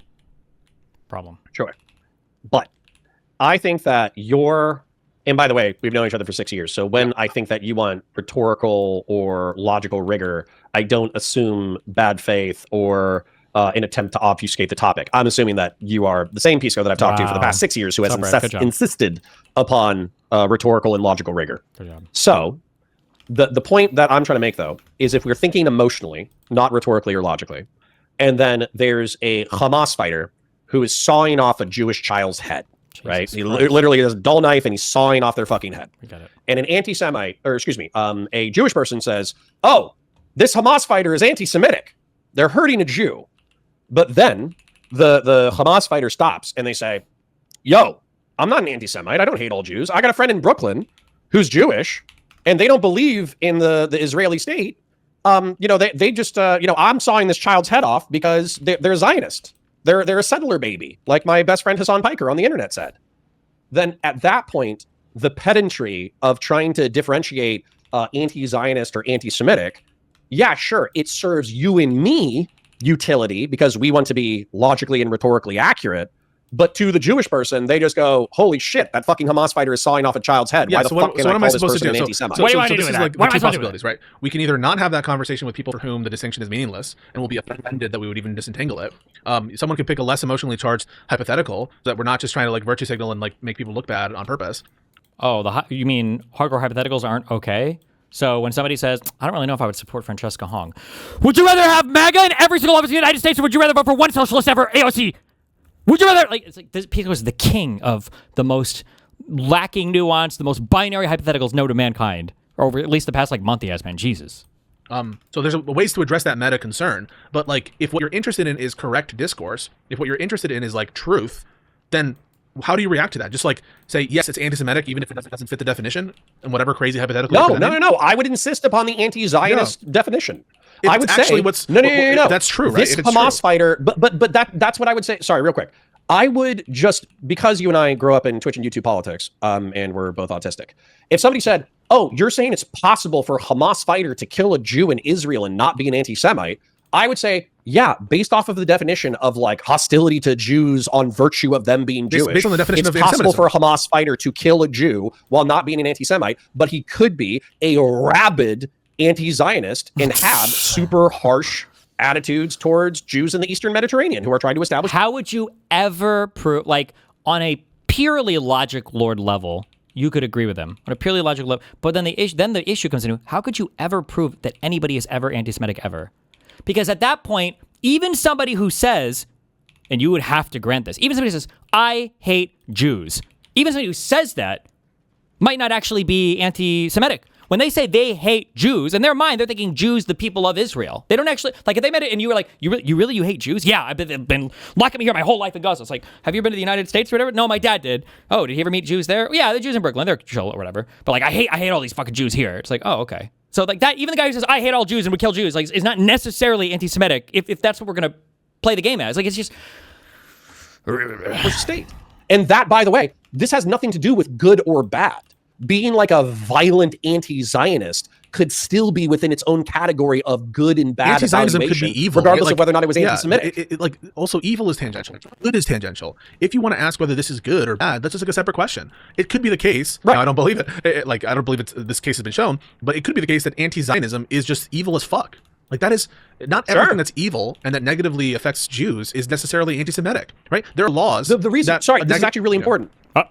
The reason why I describe myself as a tepid anti-Zionist, even though people have made the repeated moral case to me that Israel was the modern state of Israel was only established in 1948. They've engaged in wars of aggression and blah. Take the anti-Zionist fucking dialogue tree and just inject it into my veins, okay? The reason why I'm a tepid Zionist, meaning that I still want the nation state of Israel to exist, is because I know that in order to evaporate the nation state of Israel, this will necessarily cause grievous harm to tens of thousands or hundreds of thousands of Jews in the Eastern Mediterranean. So I would like a solution, a two-state solution preferably, that actually resolves the suffering of the Palestinians and the Jews without further bloodshed. Now, of course, that's not going to happen. But the reason why I'm saying, or the reason why I'm critical of anti-Zionists, like Doobie, like Hassan Piker, like Mike from PA, is they pretend that their solution could somehow be manifested without the dispossession and death of tens of thousands or hundreds of thousands of Jews. And I think that's myopic and stupid. You could still be a bad anti-Zionist. Yes, and anti-Zionism itself could be bad. But look at this question from DRT0. It's hard for me to think this is not bad faith, and I'm assuming that it's good faith. And so, but understand when I see this question, right?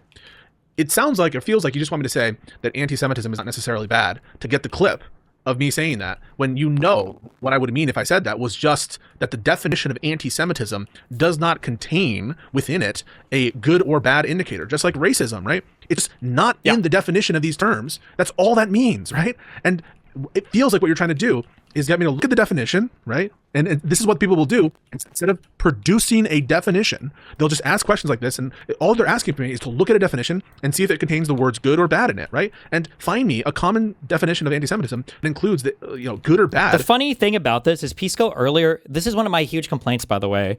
I don't even necessarily disagree with even the substance of the point that Pisco is making here, that sometimes people are just obsessed with trying to find whether this is a good thing or a bad thing. And I do think that's fucking annoying. But it's a tinge ironic that earlier in this conversation, Pisco said he doesn't know anything about Gaza or Israel-Palestine. I think he said that, right? He doesn't really know much about it. But I'm pretty sure he's adamant that it's a genocide. So it's like, if you don't care about the normative loading of a word, and you don't know anything about the conflict itself, why do you have a strong position on whether or not it's a genocide? Why would you why not just say exactly what you're saying here and now? It's because he does want to borrow from the normative loading of the word genocide so that he can make that criticism for whatever, political groups he's in. And it's just pick a lane. Inherently in the definition, you'll see things like fair or unfair, right? Unfair bias, but unfairness isn't necessarily good or bad. According to different, Well, we're getting really goofy with definitions now. To say that unfairness is not necessarily good or bad, I feel like the term unfair presupposes a fairness. The term unfair, I think, presupposes the word fair, and I think fair is almost definitionally a thing that we're always aiming for. You can use some kind of abstract context to make a thing not that way. For instance, you could say that affirmative action is actually an unfairness, but the only reason we would even be supportive of affirmative action is because we are trying to make what we perceive to be something that's unfair more fair, right? It would be in the service of the concept of fairness. So I don't know what the point of this point is. Common normative philosophies. And so it's not the case that these terms contain within them inherent good, inherent bad. But it sounds like that's what you're trying to do, is to load it, and more specifically, to clip me out of context, right? And so, yes, I think that discrimination based on race is bad. What is the clipping obsession that this guy's been talking about too? I'm the most boring fucking long form person on the internet. What is the clipping out of context? Where did this obsession with this phrase come from? The clipping. Yeah, all of this is Hassan vocabulary, by the way. That's what's actually happening, but it's not the definition of discrimination for it to be bad. Do you understand the difference there? I can take the view that nuclear holocaust is bad, but the definition of nuclear holocaust isn't bad, right? You're just trying to clip. No one has said this. Your cockroach, it might be good. It's crazy. You can take a view that. So I'll give you an example, right? The definition of the funny thing is, of all the clip farmers, it is Pisco that clip farms the hardest out of anybody of the Live and Learn crew, right? Pisco is constantly the one of oh, so you're telling me that you might not support Hassan because he's a socialist or whatever? Would you vote for Hassan or Epstein? JD Vance or AOC? Would you vote for Donald Trump? And it's Jesus Christ. I feel Pisco's the one that shoves the clip farming stuff harder than any person I've ever seen on the internet. Holy fuck. What's an evil orc, right? Let's say that all orcs are evil, right? Let's say that all orcs are evil. But the definition of orc isn't evil, right? You could have, and that could be a totally consistent thought process to have. And if someone were to ask you, wait, you don't think orcs are evil? No, that's not what's being said. What's being said is the definition. Doesn't the definition of these things include/imply the outcome? How are they not bad? They do. The content of these words, the semantic content of these words, morally is almost certainly bad. If he wanted to make an argument about something like this, then he would be closer if he was looking at a word, for instance, like discrimination. Now, discrimination is not something that is intrinsically bad. Usually it's seen that way, but it's not always, right? So like price discrimination, or when you're discriminating, truly the word discrimination just means to choose between something based on some property. You're discriminating from one thing to the next, or between two different things for some characteristic. Now, racism is, I've never heard in my entire life like racism used in a way that's not that's just normatively it's normally loaded as a bad word. There's not such a thing as like good racism. It's like saying is there good rape or good coercion or good fraud or good we would never use those terms like that. That's just a very weird. Thought daughter or Fuentes' son? Yeah, true. Of orc doesn't contain within it evil. Same thing with, by the way, genocide. Yeah, the term genocide doesn't contain within it good or bad. It's like I just don't know. I'm sorry. Like this is you've logic loaded yourself into such an untenable position. I don't even know. Like what's an example of a good genocide? If I'm trying to think of one.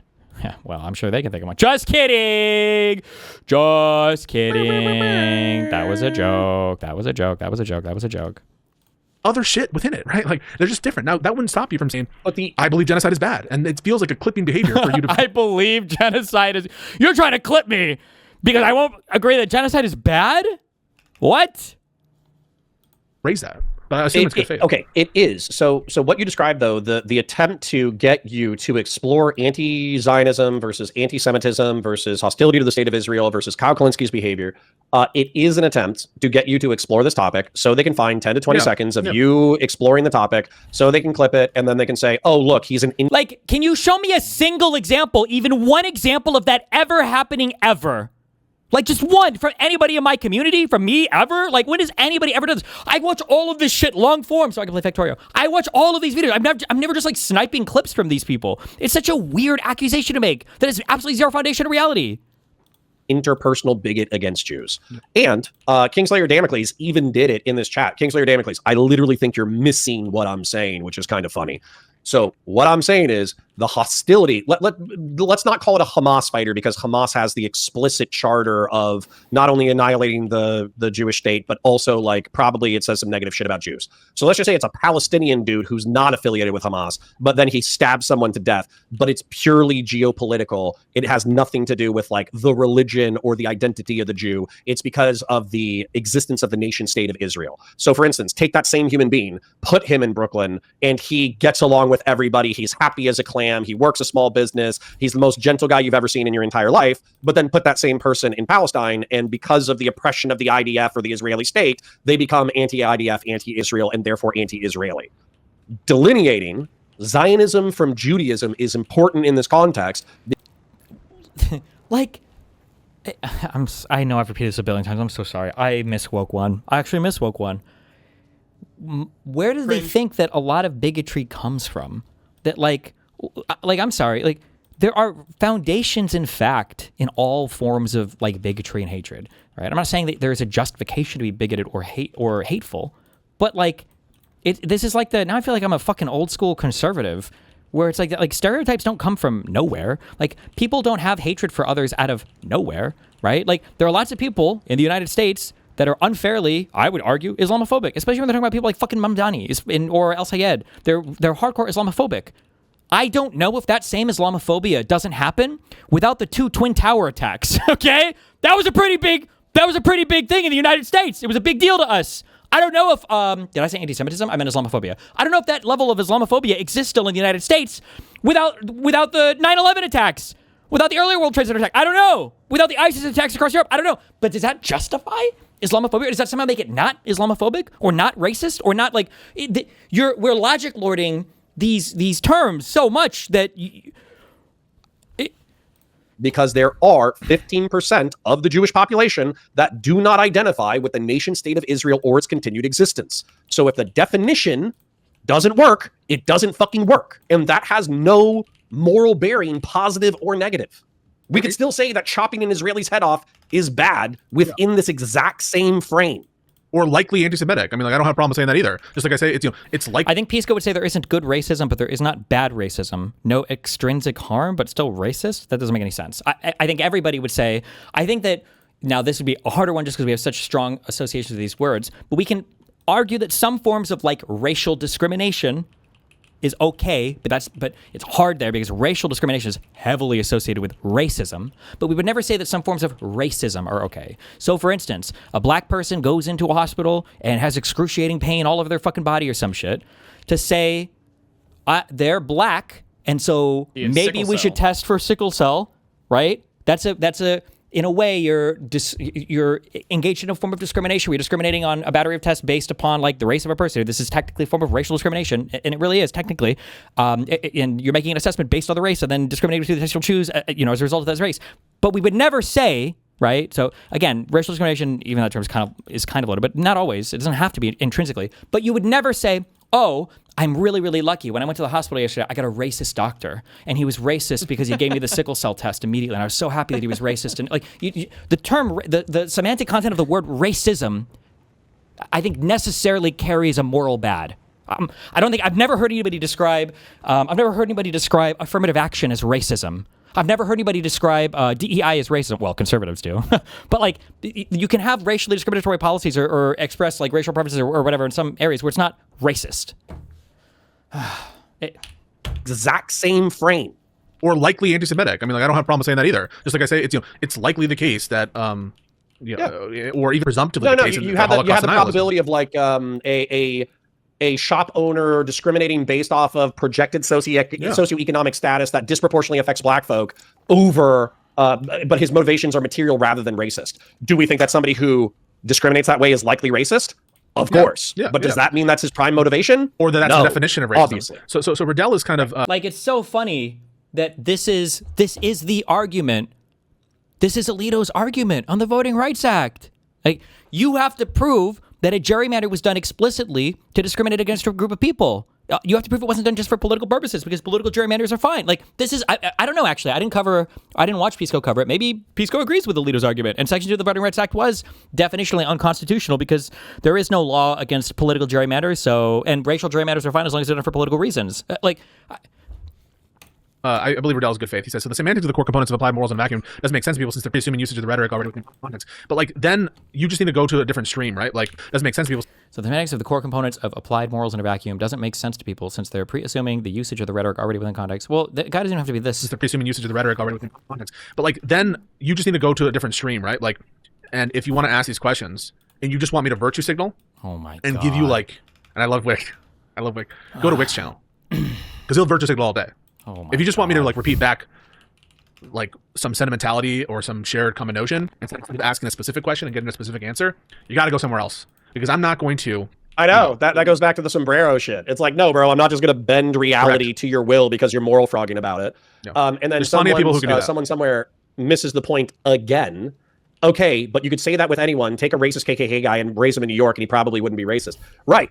But the argument is like, if you want to argue whether or not he's racist, what matters is whether or not he has an internal belief, believing that the races are separate and that there are more virtuous and less virtuous races. So if he's a KKK member, like nobody, like I won't say nobody, but like most people don't conceptualize their bigotry on this level. Like, and you don't have to. Like, it's just a wacky and wild ride we're on right now.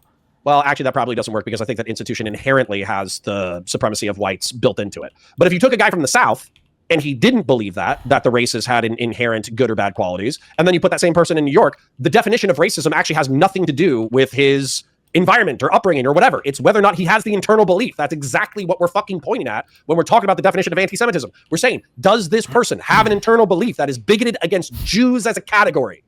And Jew is a different word than Zionist. And they mean different things. So I think that Kyle Kalinske, Hassan Piker are ardent anti-Zionists. 100%. That definition matches 100%. Anti-Zionist, you're going to have to argue about it because they're going to say there are Jews that I wish, and I guess it'll never come up. I would be curious to hear the answer to this. Why would anybody ever express an anti-Semitic belief then when they could just express an anti-Zionist belief and it would basically map on 1-to-1 and you would never have to say anything about Jews? What, like, give me, like, what's an example of like a single thing a person could utter that would be like, if they wanted to be fully anti-Semitic, but they just say it's anti-Zionist? Like, we have people, Hassan Piker has justified the murder of settler babies. So, I mean, like, how much more do we need to do here? How much further do we need to go? don't dislike. And that's the definition of anti-Semitism, is I dislike Jews. right? Well, I think there's additional concepts in anti-Semitism that we explored, which are like, if someone does non-trivial amounts of discriminatory actions independent of their, and this is another thing that people try to quote, like, me out of context on. If someone does a non-trivial amount of racist actions, by which you mean discriminatory in their nature, you can imagine someone who has no racist bone in their body, but just repeats slurs all the time, right? And just goes around, using slurs, even though he doesn't actually have a bias. He just thinks it's like funny or whatever. Or someone who does a discriminatory hiring practice, even though they don't harbor any negative feelings or prejudice feelings or feelings of whatever, right? All of that, I think that's a separate notion of anti-Semitism that also rings true to me and is something that I feel is in common usage, and you can find them in certain dictionaries. The thing that I take issue with is this notion of anti-Semitism of people, which is independent of their state of mind or independent of whether their action... I don't know what he was just going to say, because so somebody who uses the N-word because they think it's funny, is he implying that you could call that person racist, or you'd be able to determine that person's racist? But somebody believing in every single anti-Semitic conspiracy theory, but they just call it Zionist, you couldn't believe that person's anti-Semitic? Is or is not discriminatory. That is the definition of anti-Semitism, is like keyed in on some just results, qua results. That is what I take issue with, and because that will lead you to insane bullet bites. My wife is coming back with the kids early. She's saying she's literally in the front yard, or ex-wife, excuse me. So I need to run. But what I would say is this conversation, maybe we should continue it at a later time, just so we can fully flesh it out. And I encourage people to watch the Avi conversation I'm going to have with Avi and Letterbox on this issue. And I'm sure we'll get into all these. And Avi wants to present evidence that that particular influencers are anti-Semitic, and so we'll do that too. I'm not afraid of this conversation. What I want to say though before I go is that if Pisco had been, in my opinion, and this is both a criticism and a compliment. If Pisco had been less obtuse, less pedantic, less desiring of linearizing arguments 6 years ago, then maybe I would be like, oh, Pisco is hiding his power level and playing with the vagaries of definitions in order to cover for his leftist sympathetic political worldview and his desire to cape for anti-Semites and anti-Zionists. Then, yep, that's my argument, by the way. At least you got my argument down perfectly. That's exactly what I think. Thank you.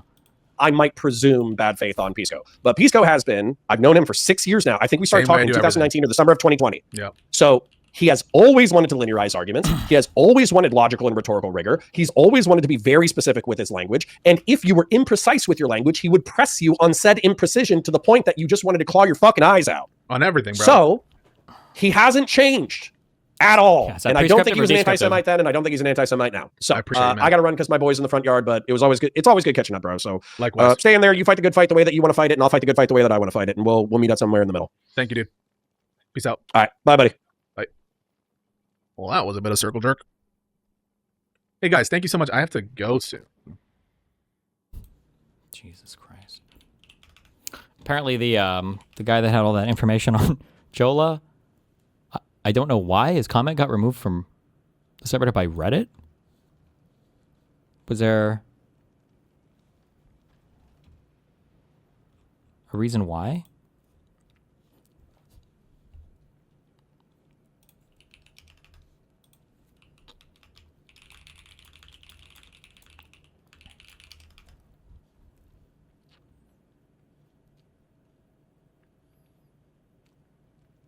Is there a way for me to know, or is saying regard instead of saying the R slur? Is that like a Reddit removable offense now?